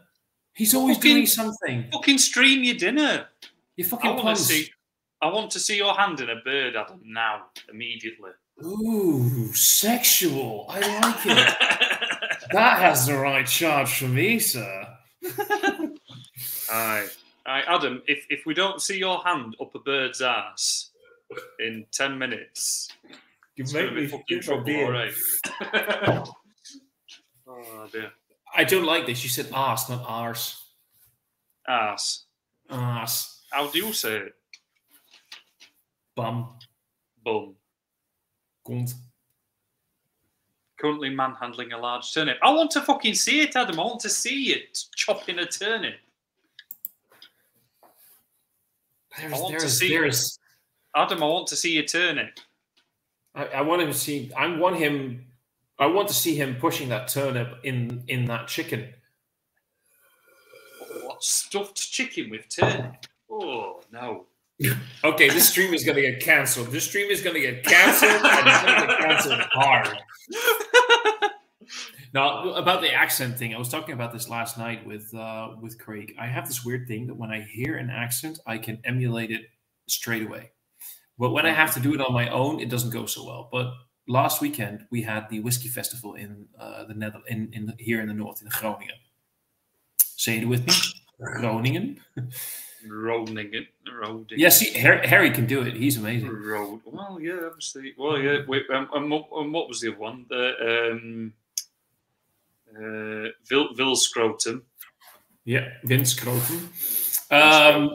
The oven will do the hard work for you, Mercy Beers. There you go. So that means you have time to get on our stream. The oven is preheating. See, he's got a fucking excuse. Yeah, he comes up with those words. Wanker. Are you gas or fan, Adam? I have to fan myself right now. Anyway, I was having this conversation with a Scotsman, and I picked up his accent within like hearing it before I could speak. And I had this great conversation with him about some stuff, and I had to pick up some bottles from him for the liquor store that we had at the festival, the whiskey festival. And right before I left, excuse my accent because right now it's going to be horrible. But I said, right, mate, I have to tell you right now before I go though, I'm gonna have to fuck off. But I'm gonna get back to you for a wee dram when I get back. It's gonna be fantastic. I want to have a sampler of what we've got. But I've got to tell you one thing. And he looked at me. He said, "What is that?" I said, "Ik ben Nederlands." He's Dutch. He just looked at me for like a couple of seconds. He was like, "You hate it well." I can't do it on the spot, but if I am with somebody who speaks a certain accent, I pick it up in seconds, and I'm just having a conversation, and I like that. Look, mate, I'm okay with going on for a little bit longer, but you said you had stuff to do. Do you have stuff to do? I need to wash some dishes, but I'll have another beer with you. It depends. Well, for me, it's not so much having. I have some beer. For me, the thing is,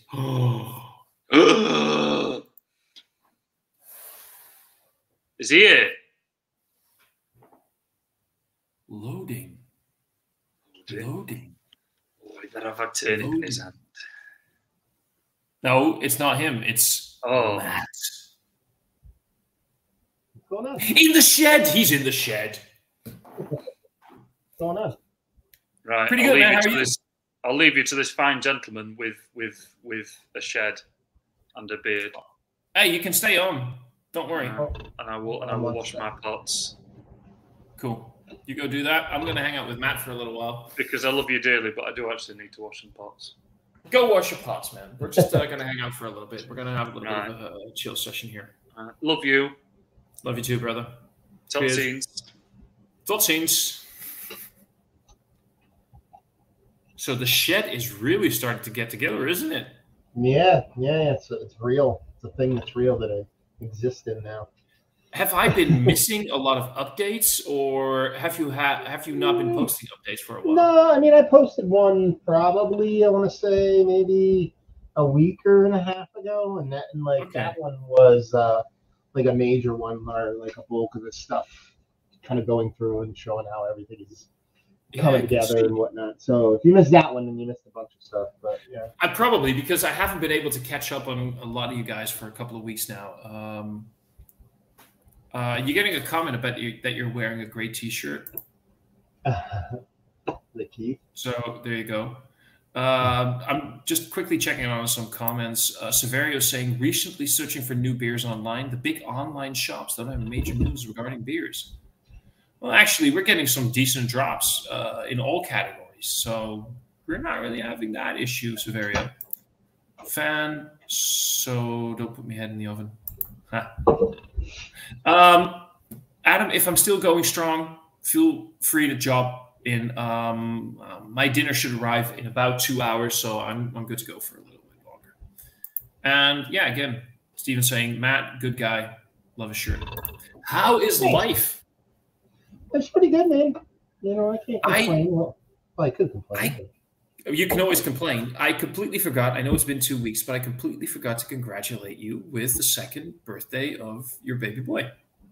Yeah, and I forgot to say happy birthday to you too. So we're even. That is actually really not important. But the important thing is that he's like a real big boy in a very good, healthy way. But that little bundle of joy is already 2 years old, man. Yeah, it's pretty crazy. It's pretty awesome. I'm not gonna complain. I remember you posting like, "Here's Micah. This is who he is," and now he's 2. Yeah. Life is insane. Ain't that weird? What you drinking there? I am drinking a Pilsner from a local brewery. Actually, when I sent you beer, I might have sent you something from Zigmeister. Falconer. Wait, let me just put you in solo because there's something familiar about that solo layout. Can you show that again?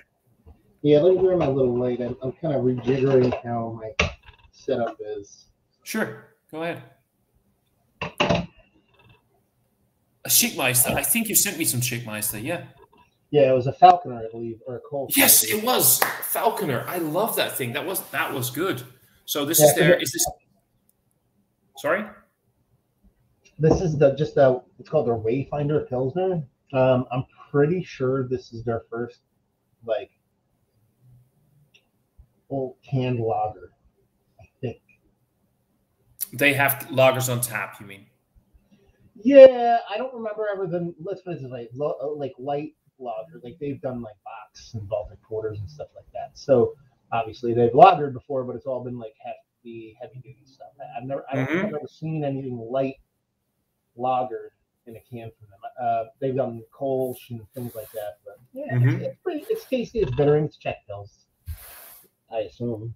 It looks the part, but I'm seeing, well, not a lot of head retention. So yeah, that could be the beer, but it also could be I like literally just quick washed a bunch of glasses, so there could be a little soap residue. Okay, that can happen. So how is it? It's fine. You know, I'm not gonna sit here and say it's the best thing I've ever had in my life at the same time. It's also pretty darn tasty. So, which is the most important thing. Yeah. So how's life, buddy? Pretty good, man. Pretty good. I'm not gonna complain. You know, work is good. Actually, I just got out over being sick. And I, as someone who's never really been sick in his life, like I would never get sick ever, like ever, like ever, to the point where like I remember in high school, early in my high school years, like I faked sick because I didn't want to go to school. My mom laughed at me. She's like, "Oh, you don't get sick." She's like, "But just so you know," she's like, "I know you don't get sick, and kids actually do get sick, and they can stay out of school. So if every now and then, if you just don't want to go to school, tell me you just not go to school rather than trying to get sick." I was like, "Oh, okay." And I would I want to say like 2 bouts, two 10-year periods between throwing up. I went. So you know what I mean? Like I didn't throw up for 10 years, and then another 10 years went by, and I didn't throw up. That's how little I would get sick. But I'm super quiet. I am. Well, I can hear you, but maybe because I have headphones on. But here I could fix that though. I could fix it. Since hold on. There we there he is. How about now? It's a little bit better, but it's not so much that you're quiet. It's a bit do you know if I would say the word tinny? No,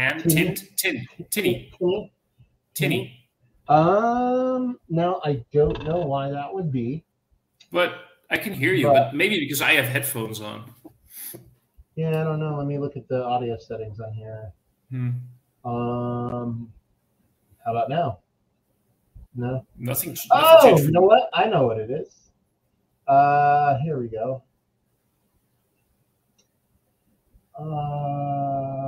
I'll tell you right now. I'm gonna fix it. It'll take me a half second. Right there.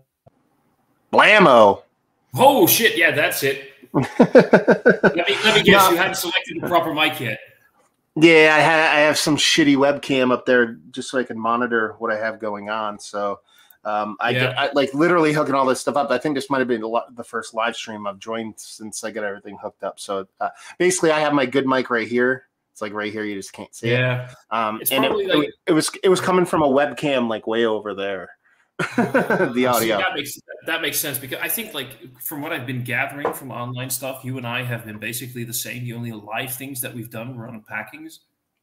Yeah. Like hardly any time. I joined a live stream for like half an hour last night, and that was fun. But I haven't had time for actual live streams, man. But I mean, what was I talking about? Oh, being sick. But I never get sick, and last couple of years, I've gotten sick more often because I'm getting older and whatnot. But last 2 years I've gotten sick because I have a kid, and kids are little bacteria virus machines and stuff. So nurses just there you saying, go. Yeah. So I got the classic stomach bug. The norovirus is, I guess, a technical term for it. So my kid got it on Sunday of last week. So he had it Sunday, Monday, Tuesday. Wednesday, my wife had it, and she threw up like all day long. And then Thursday I got it, and I threw up 6 times, and I pooped or I peed out of my butthole about 45 times. I was about to say that's not pooping anymore. That's not pooping. Yeah. So it was coming out both ends. Like there was one point, like I was peeing out of my butthole, and then I had to flush so I could turn around and puke for a bit. And then when I was done puking, I had to flush because I had to go back and start puking, all in like one sequence. Yeah, it was pretty awesome. So that was Thursday. So so that was probably the crappiest part, literally and figuratively, of the past month or so. But, I can get that. Other than that, man, it's just honestly just like hanging with the kid. You know, me and him spent all day and night together yesterday. Like my wife, she typically takes him overnight. You know, she's like she sleeps if he gets up. She's the one who takes him. So I kicked her out of the house. Just told her to take night off, and she went and slept outside of the bedroom, and it was just me and the kiddo all night long hanging out and sleeping and doing all that kind of stuff. So I had a little rough night of sleep because he woke up in the middle of the night and stuff and didn't want to go back to sleep. But other than that, life was good. It's honestly just working on shit in here, man. I get that, because the shed has been like just over a year now, I think. Yeah, the goal was to have everything done for Micah's birthday. So obviously we've passed that now, but it's livable. Like there's some major stuff I have to finish. You know, those, like you can see, there's beams up there that have to be finished, and this, like I have, like, this over here, this windowsill here has to be finished, and stuff like that. But for all intents and purposes, I'm in here kind of like, my computers are all here, my TV, got my home theater back there with couch, and that's nice. Yeah, so I got that TV there, so if I want to just put game on or whatever and all that kind of stuff, you see all my figurines and toys starting to line up on the shelves and all that stuff up there. So it's like I'm out here basically. Have you got your entire audio setup done yet, or do you still need to work on that? For the home cinema, I mean. The home cinema, yes and no. So what I did was, before I did this whole thing, before I drywalled and did all that stuff, I ran a bunch of cabling in the walls, so I didn't have any cables exposed or anything like that. But if you actually see, you can see there's that white strip right there. That's actually housing some cabling. You can see the one cable drop behind the TV. After I got everything in, the one speaker cable didn't work. Must have got disconnected inside the wall or something. And then like the HDMI cable, like I usually have like a projector. But I ended up finding this TV. It doesn't look that big because it's far away, but I ended up finding an 85-inch TV for a really good price. So I got so I moved to the TV instead of a projector. But then I have like my where is it? So that's like, it's a server rack. So that's, I can see. Yeah, I was wondering about that. It looked like, yeah. So that's my that's my home theater amp and receiver, and PlayStation is up there, and there'll be more shit in there. But so I ran HDMI from here from this thing through the wall to there. But since I got a TV, I have to do what's called eARC. This is very boring stuff. But eARC is basically usually you have a home theater, everything plugs in the home theater, and then the HDMI or whatever goes to the TV, and then all the audio goes into the receiver out and about, and then the video goes to the TV. Well, with this TV and the way I have it set up, I actually watch a bunch of stuff that's actually on the native TV apps. So in order to get sound to go from that to this, you have to have what's called eARC, which is enhanced audio return channel. And the HDMI cable that I ran didn't have that, because it was older and I didn't think I'd need it. You know what I mean? So I had to like jerry rig it and run, but everything's hooked up. I'm ready to go. So what I really took from that is I understood some of the things you were saying, not all of it, but what I really loved is you said this is like boring stuff. I know what I really love. I understand that because I have that as well. When you're passionate about a subject that really intrigues you, and you're talking about it, and you sometimes get that people don't understand and they get disinterested, I don't care about what you love. When you're talking passionately about a subject that you're into, I love that. I may not understand it all the time, but I love that. I'm hearing you speak, and I'm just like enjoying your love for this subject. It's amazing. I say it. It's self-deprecating, but probably my favorite thing about having the setup done is basically this stuff. So I ended up. So I mean, as a musician, why is it not? Yeah, you're a bit out of. Yeah, there you go. No, it's out of focus. It'll come back. Give it a sec. Yeah, it'll be fine. I don't know what it's focusing on. There we go. It seems to be.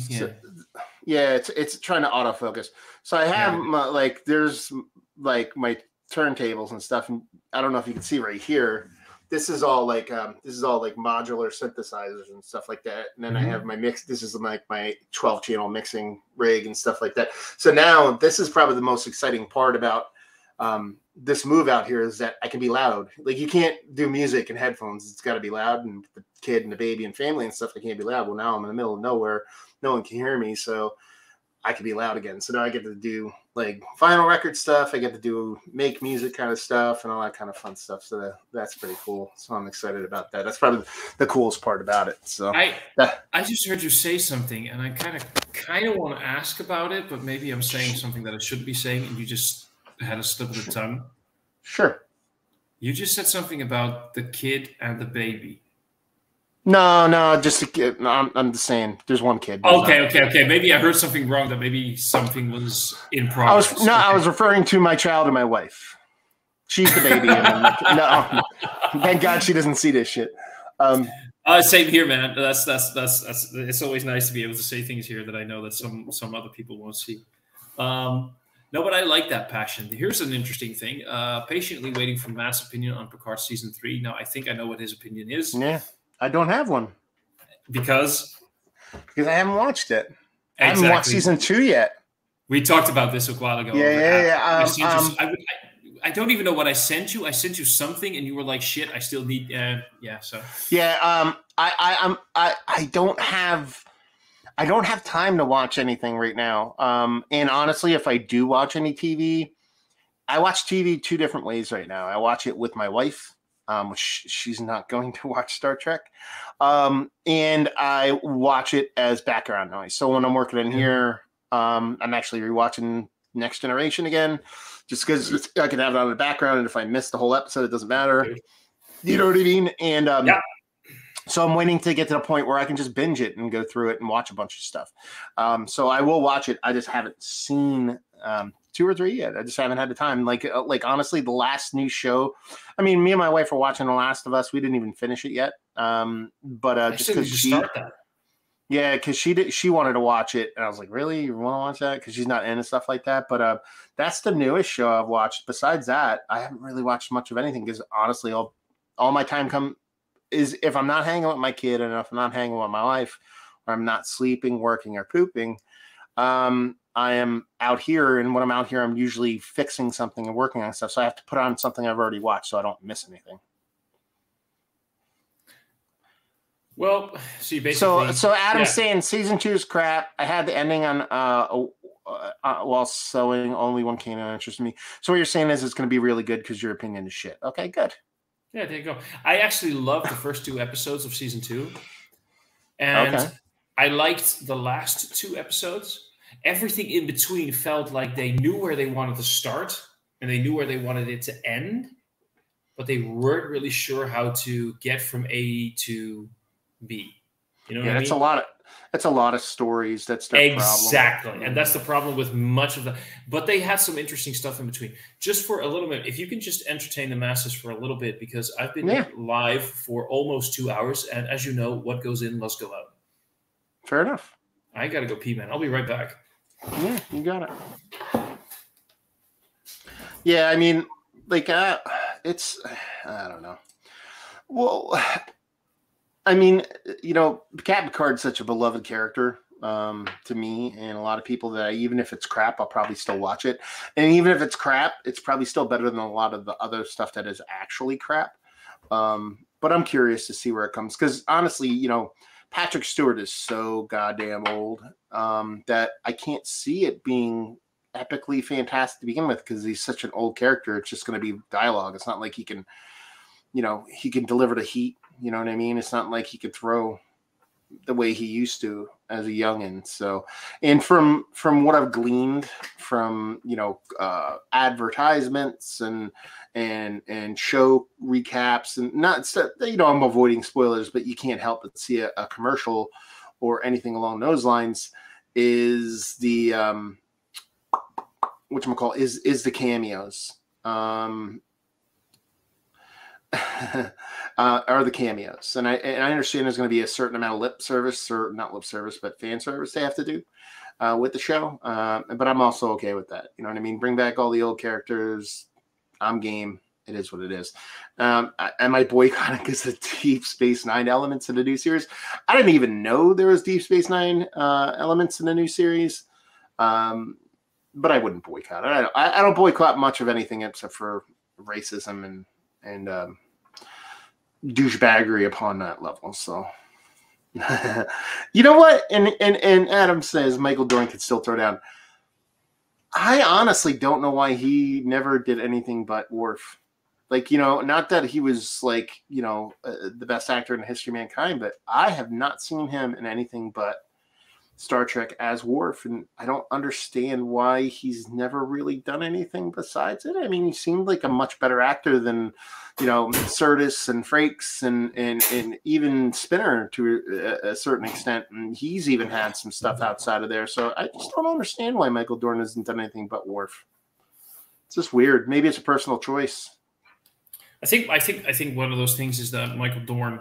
I didn't get the entire conversation, but Worf is pretty, iconic. Yeah. And it's one of the reasons that I know you didn't watch Deep Space Nine, but Terry Farrell, who played Jadzia Dax, at some points mentioned that she was very worried about getting typecast after Deep Space Nine. And what Michael Dorn did when he ended The Next Generation, he didn't go to a new show. He literally kept on doing Star Trek. Yeah. And that was like, let's see, I think he did 4 seasons. So basically, after Deep Space Nine and a movie, that was about 12 years of continuous Star Trek. I mean, right now, I haven't seen any of it, but to go from one extreme to another, have you seen anything else from the guys who did Supernatural? Because what's his face? Who did Dean? He did 1 season of The Boys, but now he's producing the spin-off of Supernatural. The other guy, I forgot his name, Jared Padalecki. He went from Supernatural to a reboot of an existing franchise. Are you fucking comparing Supernatural to Star Trek: The Next No, Generation? what I'm saying is just fucking doing it. I'm talking about typecasting. That's no. Yeah. Those shows cannot be. No, what I'm saying is, but they did it for 15 years, that show, right? And then try and do something else. So it's, I guess. Yeah, but people do it because you know what I mean. Like I know it's kind of cheating to say fucking Patrick Stewart, but there's a lot of people in Star Trek Next Generation. The guy who played Q did a bunch of shit. Fucking, like, while he wasn't a main character, he was a pretty hefty character. Even Brett Spinner did fucking a bunch of shit, whether it's, stuff here and there. Michael Dorn did nothing. The only thing I know Michael Dorn from, besides Star Trek, is I Am Weasel. Do you know that cartoon?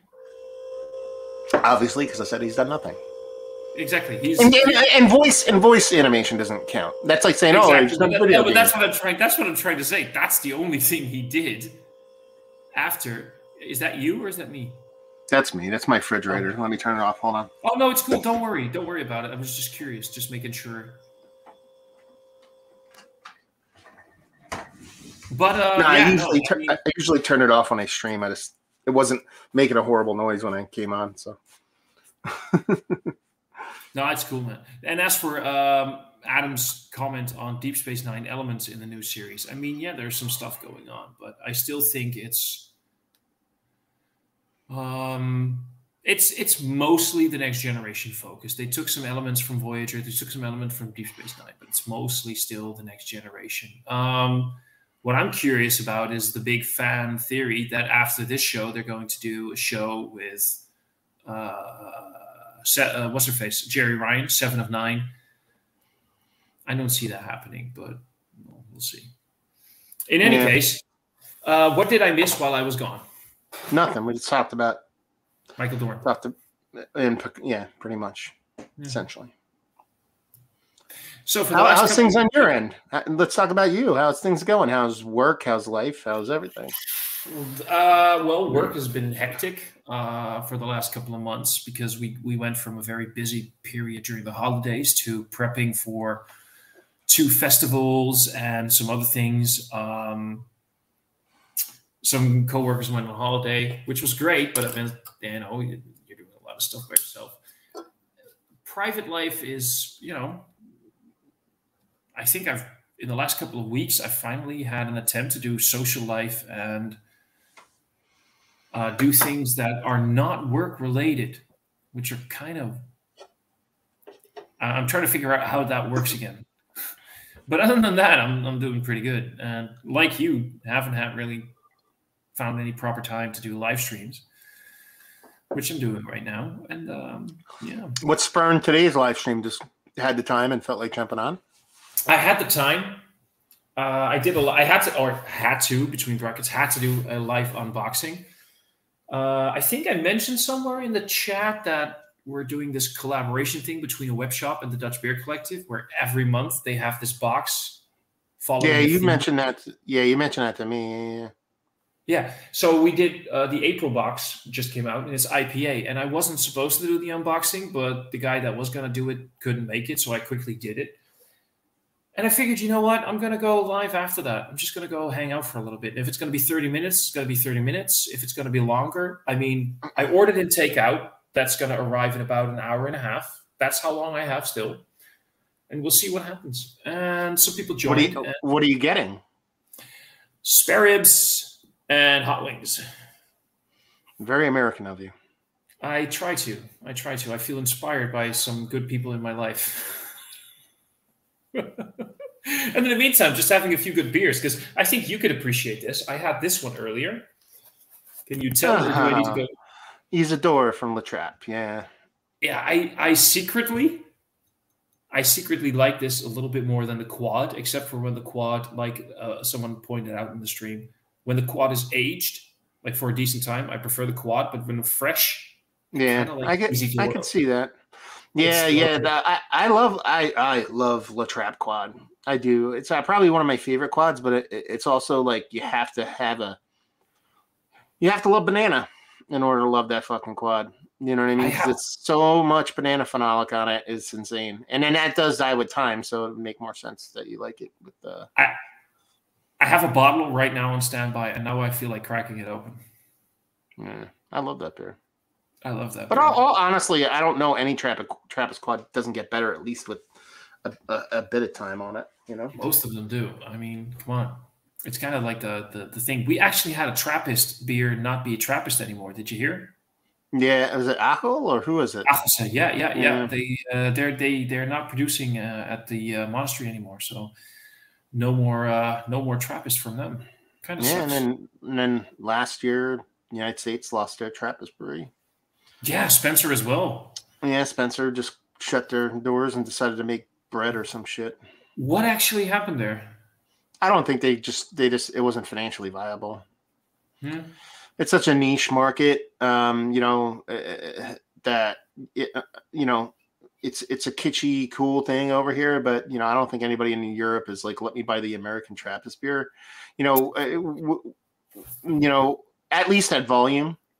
So like, with the, Rocheforts and all those breweries or all the Trappist breweries, like they have that base over there. So if they do well over here, that's great, but it's not going to kill them. They had to do well over here. Otherwise they couldn't make it. And I just don't think they did well enough because towards, how it works for Trappist breweries at the first year or so, they can only make the one beer and blah, blah, blah, blah. And it got to the point where like, right before they shut down, they were making like, here's our hazy IPA, and exactly. I was about to ask about that. Yeah. They're just trying. You could tell they're grasping at straws, trying to keep afloat. So yeah, no, it does suck. But what are you gonna do? I mean, it's not as if Trappist is an immediate guarantee of good beer, but there's that sort of je ne sais quoi about seeing that Trappist logo, thinking, oh yeah, there's that. I don't know. Well, that's not true. That's not true. Actually, what you said, I'm gonna disagree with you.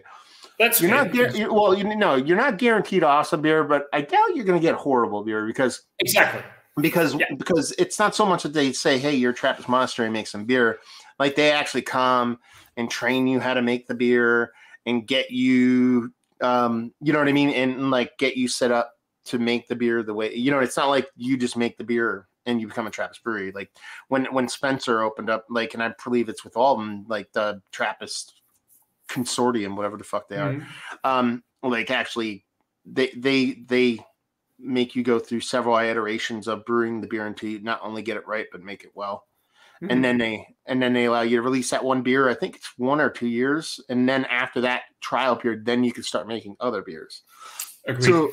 So often when people in the shop ask me what's the difference between a Trappist ale and a what was the other again? We call it Trappist. We call it Abbey beer. There's like Abbey and Trappist here. Just the stamp. It's the stamp. And I always say the short version is if you brew it at the monastery and the monks are involved, it's Trappist ale. But there's so much more to it than just that. That's not true. That's not true. I know, because there's places that have monks and they're in a monastery and they're not Trappist breweries. I know, but that's the short explanation that you give to people who really aren't interested. But there's so much more to it, like you just said, like you just explained. There's a lot more going on with getting that Trappist logo, and it just feels like a little. What was it? West Wiedelin made, 12 at Sixtus for, for what? Decades? From like the 20s to the 60s or 70s? Yeah, something like that. Yeah, so it's like, Yeah, there's so much more to it, but, the generic beer drinking public doesn't care. No, I mean, nerds like us care. Like, it's fun part of our hobby. This is you have a dog? No, it's outside. Oh, okay. But that dog can bark. That dog can bark. This is an interesting question, by the way. I have a 2021 La Trappe Quad. It's 330 milliliters. Not sure how long to keep it. Yeah, forever. Drink it now or drink it in 10 years. I don't know. Yeah. Well, it's a debate that I never really understood. But there's people who say that a 330 will age faster than a 750. Well, it's not so much that it ages faster. It's that the bigger the bottle you have, the more room you have for that gap in the neck, which has almost certainly negative oxygen in it, which is what's going to cause oxidation. So if that bottleneck is bigger and there's more space, there's the ability for, how do I say it? Words. It changes differently. So that's probably it. Not so much that it ages faster. It just ages differently because there's less negative oxygen or whatever. I never really had any noticeable differences between smaller bottles that were aged or bigger bottles that were aged. I do sometimes get the idea that the bigger bottles, but maybe that's just that sort of preconceived notion in your head when you see a bigger bottle that's been aged, that you sort of have that, I can't. Well, there's also this is me failing with words. This is me failing with words because I'm just trying to struggle. There's also the ceremony, the pomp of a big bottle, which is, here's my big age bottle. Let's drink it together as a group. And there's a big deal about this. Whereas, a little 12 ounce, 330 mil or whatever, it's just like, I'm going to crack this at home by myself and see how this is aged kind of thing. It's so there's something a bit more kind of, I don't know, important to the big bottle, I guess. I still suck at aging my own beers. most of my aged beers are from people. Let's say this. I have some aged beers, but they're not the beers that I should have been aging. Fair It's like, enough. oh shit. Did I never drank that blonde ale that I bought 3 years ago? Okay. Yeah. Shit like that. Adam is saying, I think that's why the English Trappist Monastery, which still only do one beer like 4 years in. Yeah, he's talking about Tint Meadow. You had that one, right? Adam sent it to you. Yeah, Adam sent it to me, and then about like 6 to 8 months later, they started getting distribution in the United States. So technically, so I can get them. Well, it kind of makes sense, Trappist. There's a couple importers over here that strictly kind of dabble in like European like fancy beer, for the lack of a better term. So it's Belgian beer, you know what I mean, lambic and Trappist stuff and stuff like that. So there's a couple big ones. The one that got it over here is one Merchant du Vin is their name, and they handle like Westmalle and Rochefort and stuff like that. So it's like, okay, that kind of makes sense. Is that because of everything been going on in the last couple of years with COVID and transportation and everything? Are these beers still readily available for you, or have you noticed? No decline. No. I mean, the staples just are always here. Whether it's because they never sold, they probably had warehouses of it, so even if there was like a 6-month period where they had trebles, this probably didn't affect like they don't sell over here as fast as you'd think. So for me to find a 5-year-old La Trappe Quad or a 5-year-old Guten Carlus or whatever the fuck it is, like that's common. It's actually harder for me to find an up-to-date Belgian / Trappist beer than it is one with a couple of years on it. That's what I meant, like the fresher stuff. It's. But it's always been that way. It's not like it's like that happened and then you couldn't get the fresh stuff. Like for me, when I got into beer, through Trappist beers, through darker beers. And the thing about it is that I subconsciously kind of knew this, but to me, a proper Belgian quad tastes proper when it's 5 years old. Not because that's not how it's supposed to taste, it's because that's the freshest I could get it when I originally got into beer. Like I could and around the year, turn of the century, it just the processes and everything involved in getting the beer from here to the market out to the people took so long, and it just took that long for me to get it. So that's what I thought it was at its peak performance, because that's what I knew it was. And that's still kind of much the case now. Maybe it's more like a year or two old instead of like 4 or 5 years old, but. Yeah, it's when I find like an Orval or whatever, and it's 6 months old, I'm like, holy shit, freshie. Yeah. Or like who does the fresh hop Duvel, like stuff like that. Like when I find that fresh, I'm like, god damn. It's funny that you're talking about these things, and in the meantime, or just before you started talking about that, Cornet said it ages differently, but definitely not faster. I wouldn't keep a 2021 La Trappe Quad for more than 4 years personally. Disagree with that. I mean, that's my personal opinion. Well, let's put it this way. If you ask me what beer ages better than any other beer, it's Belgian dark quads. End of sentence. You're talking about the perfect combination of mixture. You know what I mean? You're talking about the least amount of moving parts. You're talking about 5 elements more often than not. Your core 4 plus Belgian candied sugar.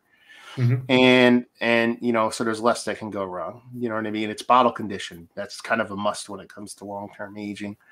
I think the Belgian candied sugar adds, this is like something that just keeps it, everything a little bit more active, keeps negative oxidation at bay, and it just I honestly think maybe it's not a personal preference, but just Belgian darks and quads in general for me are kind of like up there with triples to a certain extent, more so like triples in the weird sense, like Belgian strong ales, kind of like your Stilly Nacht and stuff like that. I was about to say I wouldn't age a triple, but like the strong ales, like even the lighter color, but the strong ales, there's just something slightly different there. I would age those, but a triple aged for like a couple of years never really does it for me. It gets very, I don't know, cardboardy, chewy. So when I say triple, I mean some of the kind of crazier, your Beelzebubby, Lucifer-y kind of like, let's get like ABV not like kind of Belgian triple. Yeah, not like your standard Westmalle triple or something. Yeah. Nah, okay. Cool. Yeah, it's. Oh wait. Speaking of aging, saisons in a can, crime against humanity or a necessary evil. Well, I know somebody here in the Netherlands who is originally Belgian who has a very, very strong dislike of the fact that Saison Dupont came out in cans in America, and he said that it is not the same beer because they added less of the bottle conditioning, but you can't say bottle conditioning because less of the yeast deposit and everything, because the cans would explode. And he's a very traditional Belgian thinking kind of person. But interesting question. I mean, if you're talking about, I don't know, man. They have pros and cons. What's the long-term effects of beer with a can liner versus glass? That's a conversation that you could have. But there's also, a can is a better vessel. It's airtight, for all intents and purposes, and there tends to be less negative oxygen in a can because there isn't that neck that usually has a gap in there. You could fill them up. So there's pros and cons, but the whole saison, more like mixed culture kind of thing, where it's like, they might not, maybe they'll low fill it so they add room for expansion because of carbonation. I don't know. I honestly, it's kind of one of those things where we'll know in 10 years. Have you had one of the Saison Duponts from a can? Mm-hmm. Yeah, I thought it was tasty. Did it taste different? I don't think I drink Saison Dupont enough to really. Well, that's my okay. And honestly, I drink it. I drink Saison Dupont several times a year, but I don't drink it once a month. But it's also, you know what I mean? It's kind of like Saison Dupont was one of those beers where more often than not, when I would get one, it would have a little bit of time on it. But when the cans came out, they pushed them really hard. So I was drinking 3-month-old Saison Dupont when I'm used to drinking year-old Saison Dupont. So it's going to be a little bit different anyway, 9 months on a beer like that is pretty big. That is already going to do a lot of difference. You just mentioned Orval earlier. And if you have an Orval like 2 months old and an Orval that's 14 months old, or even an Orval that's like 11 months old, that's a big difference already. So the same thing. I understand what you mean. I'm in the meantime, by the way, feeling what you're feeling. So if you're at the point where you're like, I got to go and do other stuff, just say so, because it's been a long day for me. No, if you want to, no, I'm good. I'm just stretching because I'm old and tired. Good. But, when you want to go, because I'm going to open another beer. I was about to say, if you're opening another beer, and I am done. I'm getting the La Trappe Quad. There you go. There you go. I want it now because we've been talking about it. Now I want it.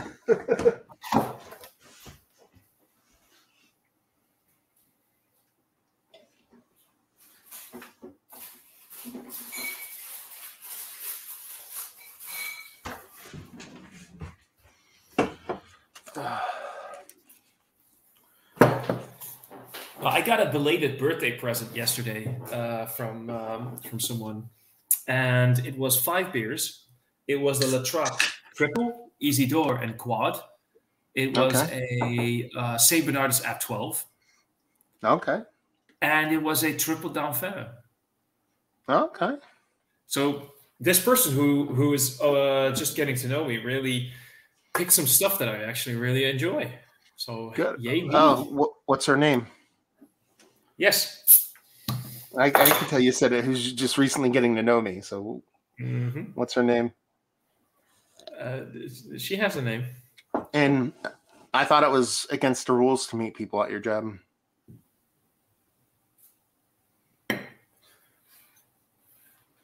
So how's your beer?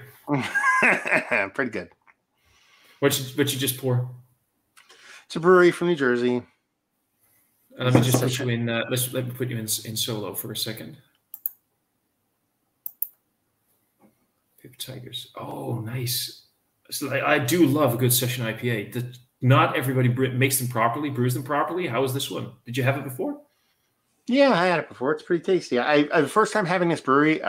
This shows you how I am when it comes to breweries. See this font? Yeah. I can't stand that font. It drives me insane, and I hate it. I hate it with every core of my being because everybody that used to come in the tattoo shop would want to get tattoos with that font. So I'd be like, I hate you.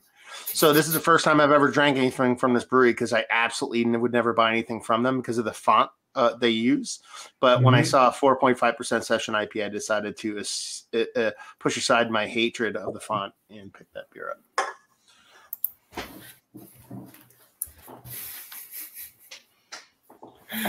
I do love a good session IPA because there is something. Let's say. Wait, I'm just going to quickly take this picture because I have this weird thing that I have to take pictures of the beers that I drink because I want to put. See, this is honestly in the whole time I've streamed at Thomas. Yeah, he's not done this. He's lying to you. He wants to take this picture so he could send it to this girl and be like, "I'm drinking the beer that you sent me. It's very tasty. Thank you very much." So he's lying to you on why he's taking the picture. She's a very wonderful woman. I can't take a proper picture of this because of the lighting. Why did you have like a 75-year-old person's like phone wallet leather thing? Because I'm a 75-year-old person at heart. And how does that thing fit in your pockets? You're like 4'11". That's got to be like that phone itself is like, isn't it? It's horrid, isn't it? It's wonderful. It's amazing. I hate having a lot of cash on me. I hate having like a lot of cards on me. So this thing gives me the option to just have 1 or 2 bills with me when I need it. I have the 4 cards that I need, and it protects my phone, and that's it. Because I hate having a wallet with me. It fucking sucks. So what you're saying is when someone steals that, they steal everything instead of just your phone or your wallet or your keys or anything. They get everything. Mm-hmm. No, my shit doesn't get stolen. Oh, those are famous last words, dude. Those are such famous last words. When I have my phone in my pocket, I have my hand on it. It's that's your it's not your phone that your hand is on, but anyway.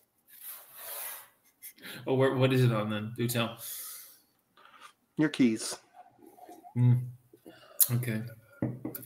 No, that stuff is good though. But am I the only one who feels that many breweries who are going for session IPAs are just basically brewing watered down pale ales instead of really making a session IPA? Well, that's the thing though. There's a fine balance between a low ABV beer and a session beer. Like a session beer can't be like it can't be like I made this beer, it's 3.5%, but it's going to blow your palate out, so you can only drink 3 of them. No, you should bring enough to the table to where you want to drink it, but at the same time, low enough ABV that you can drink a bunch, but not kind of something that's going to weigh too heavy. So, but there's some people who just don't give a fuck. Like I am, this brewery I reviewed it actually, and I posted on St. Patrick's Day just because it was called something Leprechauns or whatever, and it was from a brewery out this way, and it was their session IPA. It was 5.9%. And be like, are you even allowed to call that a session IPA? What? It's like, yeah, it's a 5.9% session IPA. I'm like, that's sometimes people are fucking okay. You missed this part of the show probably because it was early on. I don't know if you were watching because we were talking about the ABV thing. If you're thinking about a triple IPA, what's the ABV on that? Okay. Well, this is going to be wrong because for me, okay, and I'll explain this because this is me. I think IPAs stop at 7.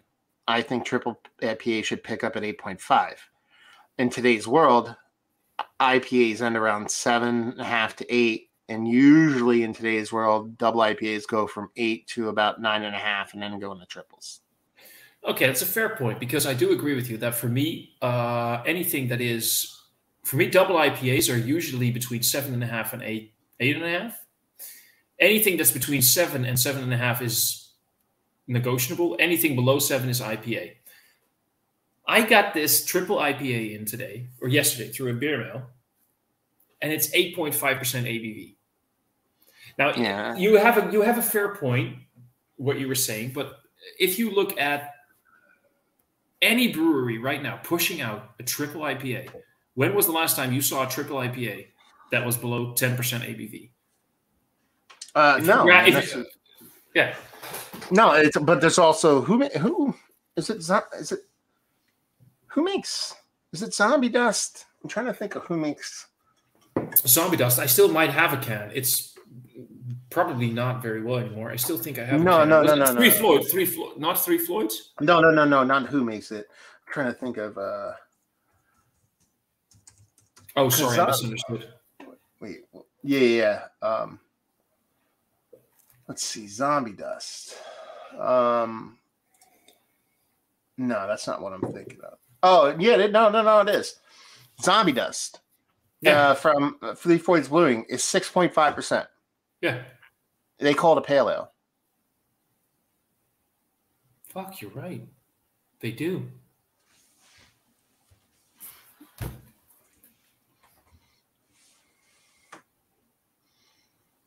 Well, see, okay. Shit, you're right. That when I think of pale ale, I think like 4.5 to 5.5. Yeah, even pushing 6, but 6 and mid 6s. No, this is 5.5%. This is locally brewed 5.5% pale ale. Sabro, Mosaic, Amarillo. Good stuff. Pale ale. Zombie Dust. I forgot Zombie Dust is a pale ale. Technically. Yeah, well, no, yeah, that's what they call it. But it's like one of those things where it's like, splitting hairs. But it's I don't know. Remy. How you doing, buddy? Remy's we're doing something. We're doing something. I think I can spill the beans. I'm gonna spill the beans. So unless somebody gets like in trouble because of family arrangements or people get sick, the four of us are going to basically do the Dutch Beer Chupa Palooza, the Dutch Beer Collective Palooza. We're getting together in my place in 3 weeks. And the four of us are going to go to my place. We're going to just have a Saturday and part of a Sunday. Some people are coming over on Friday, even I believe, and we're just going to do reviews, drink beer, do some live streams, and so we were inspired by the great Americans to have fun. Where are my royalties? We'll pay you royalties. Don't worry. We'll try and pay it in beer. Adam's saying he saw triple IPA below 10% this week. It was 9.9. Well, technically, he's not wrong. Technically, it's also shit. And Biggie Colin is saying 2 beautiful beer dudes. Well, hop on, buddy, and we'll make it 3. Man, triple IPAs are just. I don't even know. Triple IPAs are like. I have a description for triple IPAs that I've used in the past. I think I've told you this before. For me, triple IPAs came about when several brewers came together, decided to slap the dicks on the table and see who has the biggest. It wasn't about if they knew how to use the fucking thing. They just wanted to have the biggest one. Yeah, but... And that's kind of how I feel about triple IPAs. They're not trying to make an actual well-brewed, drinkable beer. They just want to have something that's insane and huge and bold. Bold. Yeah, but that doesn't necessarily mean it can't be a good thing. You know what I mean? You could say the same thing about you could say the same thing about Utopias or every brewery beer. Like that's the thing. Like, okay, full disclosure. I've never done heroin in my life, but through the copious amounts of TV and movies I have watched, there tends to be this common theme of, through heroin people that, man, this is some good stuff. Every now and then, like they do heroin, but every now and then this guy's got the good stuff. And that's kind of how triple IPAs for me. It's like everyone's kind of like enough to get me by. Like it's like, it is what it is. I'm not a big fan of it. But it's it tastes like a beer and it's hoppy and it's big. And then every now and then, like once, twice a year, I'm like, if they were all like this, I'd probably be on board. You know what I mean? So it's like, like once every year or two, someone makes triple IPA. You're like, that's fucking awesome. and I don't care that it's triple IPA. It's just fucking fantastic. And I don't. And the other thing, which is my soapbox, is that it's also, I don't think, a thing you can make as a double or single. Like that's the difference. Like there's been triple IPAs that are very, very tasty, but I'm like, yeah, but I've had something this tasty at 6.5%. Why the fuck am I drinking something that's 10%? That's 6.5%. But then every now and then I'll have something that's 10%. I'm like, holy shit balls. This is awesome. And I don't think you could ever make this at 8%, you know? So when you have those, they're really good. But yeah. For me, the biggest thing is if I have a decent, that's because I don't have a sweet tooth, not that much.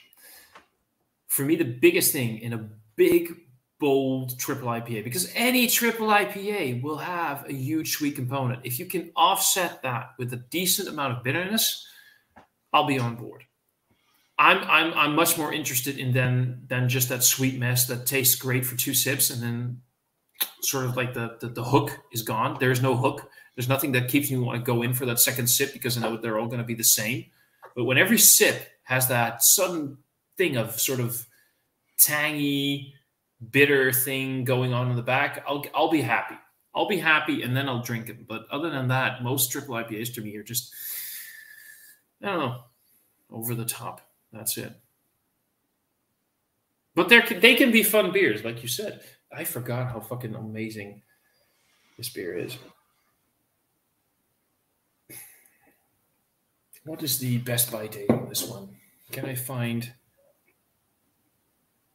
you know a lot of these codes by heart.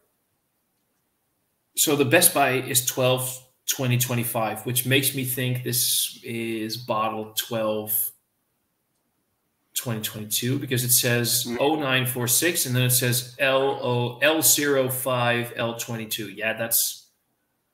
I don't know if La Trappe does 3 years or 5 years. It varies from brewery to brewery, but look, considering I was given, yeah, sorry, but yeah, but it's either this past December or 3 Decembers ago. Considering that this was given to me yesterday and it was bought a couple of days ago, and looking at the turnaround in shops for La Trappe Quadruple, I'd say this is December. I think they give it 3 years. Yeah, I mean, you could drive to the brewery. You know what I mean? It's not that far, so. No, I've never been. Go figure. Oh, this fucking annoys me. Oh, this is so annoying. Something went wrong with the labeling. This, you know how they have the embossed bottles, right? Mm-hmm. Yes. This is the center of the embossing. Yeah, that sucks. Are you seeing what I'm seeing? Yeah, it's way off center. Yeah. Oh fuck! I'm so annoyed. I can't. I have to. This is. You're gonna rate it 5 out of 5. Now it's like a 3 out of 5. Fuck that shit. Symmetry. Bottle has to go over there. That fucking annoyed me. The hell. Oh shit! The Easy Door is off center as well. When I get into work on Tuesday, because Monday's my day off. When I get into work on Tuesday, I'm going to check all the La Trappe bottles that we sell. And I'm going to send them a letter. Okay, we have some comments coming in. Bring back double pale ales. Ooh. I suppose. Yeah, sure. Great comment, Adam. What are you guys drinking right now? What are we drinking right now? I'm drinking. You go first. And I hate to show the bottle right now because I just noticed that but yeah, I'm drinking this. And this is my last beer for today because, you know.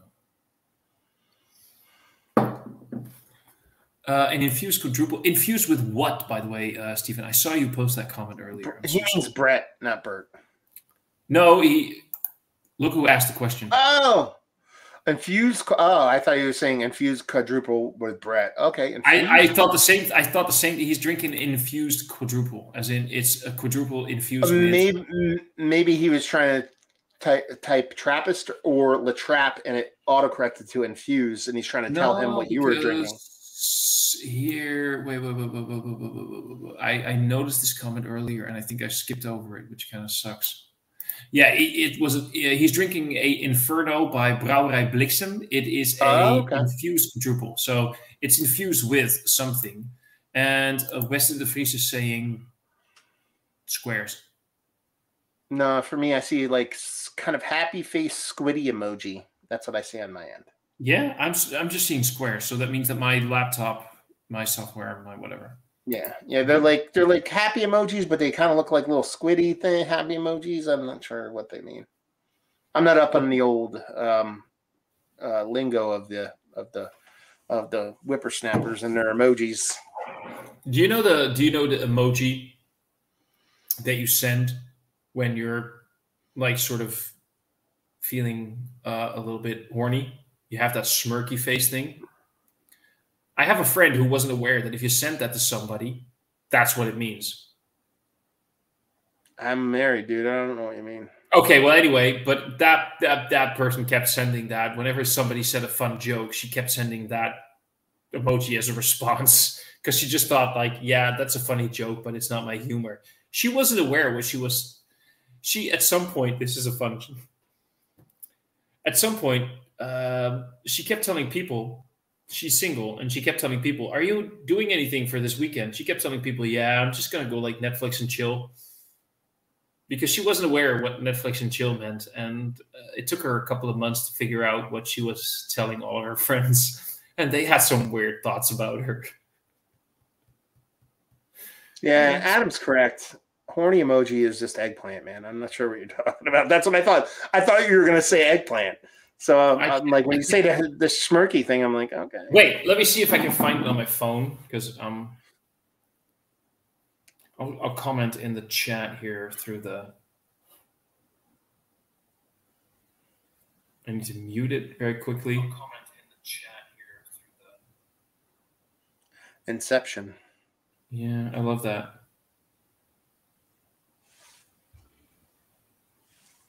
Jesus fucking, this is. Yeah, me too, buddy. Let's see if I can find it. It's this one.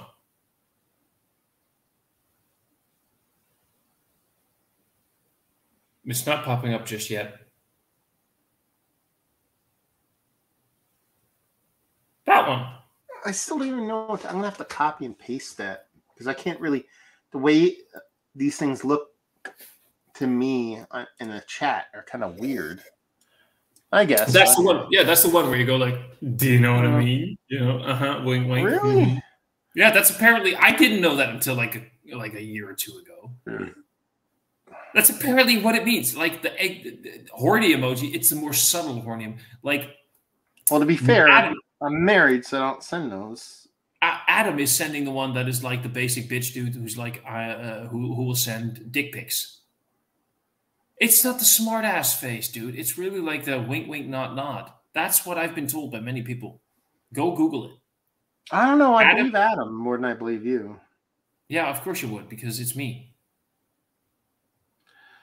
Wait, are you talking to side smirk guy? Let me see if we're talking to. Yeah, I think Adam's right here. Let me see if I can find it. There is also, by the way, the possibility that this is a cultural thing. Where certain emojis mean no, emojis span all cultures. No, they don't. Yeah, they do. That's why. No, they don't. Go look at what's his face. It's a movie, of course, but what's his face? No, because I know which one it is now, and that's the sarcastic side ass face. It is not. Go look at what symbolism. Go look at what symbolism means in different cultures and how symbols, one specific symbol or picture, can mean different things in different cultures. This is a known anthropological fact. So just because it means something in a certain culture, it doesn't mean it means the same. Like the thumbs up. Thomas, yeah. It's a fact that it's different for everybody else. You know what I mean? I love this shit. I love this fucking shit. That's what you just said. You just said it's a fact that it's different for everybody else, which is true. But you're saying the thing that you believe is the fact, and you're like, no. But I don't believe. I don't believe that this is what I'm saying is a fact. Is that symbolism is different amongst cultures. And some people take different imagery, and try to express different things. That is what symbolism is. That is iconography is literally that. And people can take an icon and have it mean different things. Anthropology has proven this throughout, the last couple of centuries, at the least. Also, right now I'm trying to be the smart ass face, I suppose. So I'm the smart ass face, but yeah. Speaking, by the way, you were just saying about you're talking about you were married and you don't send those kind of things anymore. How long have you been married for now? I don't remember when I got married. Oh, come on. It's not been like 4 or 5 years. No, right? It's like we met, 2018, maybe 2019, 2020, somewhere around there. No, like it has to be, 4.5 years, maybe. You were my age when you met, right? You were like 41. Yeah, somewhere around there, I believe. Yeah. At any point during that point, did you think that when you met her for the first time, you think that your life would be where it is right now? No, not where it is. That I didn't think. I knew I was going to marry her. I went on a date with her. I went to my work, and I was really super tight with the owners of my company, and we worked together. And they knew I was going on a date, and they're like, "How'd the date go?" I'm like, "Oh, I'm going to marry her." Like that, and that's not something I say or do or anything. I'm like, "Oh, I'm going to get married." They're like, "What?" I'm like, "No, I'll marry her." And then we met. When I met my wife, we went on our first date. That was in the beginning of November. I proposed to her the following July. So you're talking about whatever, 8 months or whatever it may be. If it's right. I wanted to propose to her in January, but forced myself to wait to July. Nice. That's how much I wanted to. I was like, nope, don't do it. Don't do it. Don't do it. Don't be that guy. Yep, pretty much. And I waited, and here we are. I like that, man. I like that. Yeah, it's pretty. It's all right. It's cool. That's nice. No, I mean, romance is still a thing in the world, I guess. And if you care about it, it's there, man. Yeah. I try to do. I don't know. I try to be a good romantic to my wife all the time. It's funny, I buy my wife, and this isn't me bragging or whatever, but I buy my wife flowers at least once every week or two minimum. It's just I know she likes them, and honestly, we can get a nice, I don't want to call it bouquet, but a nice stack of flowers, whatever the hell they're called, cut flowers, random, nothing too crazy, tulips or lilies or any of that stuff. I can get them for $6 American.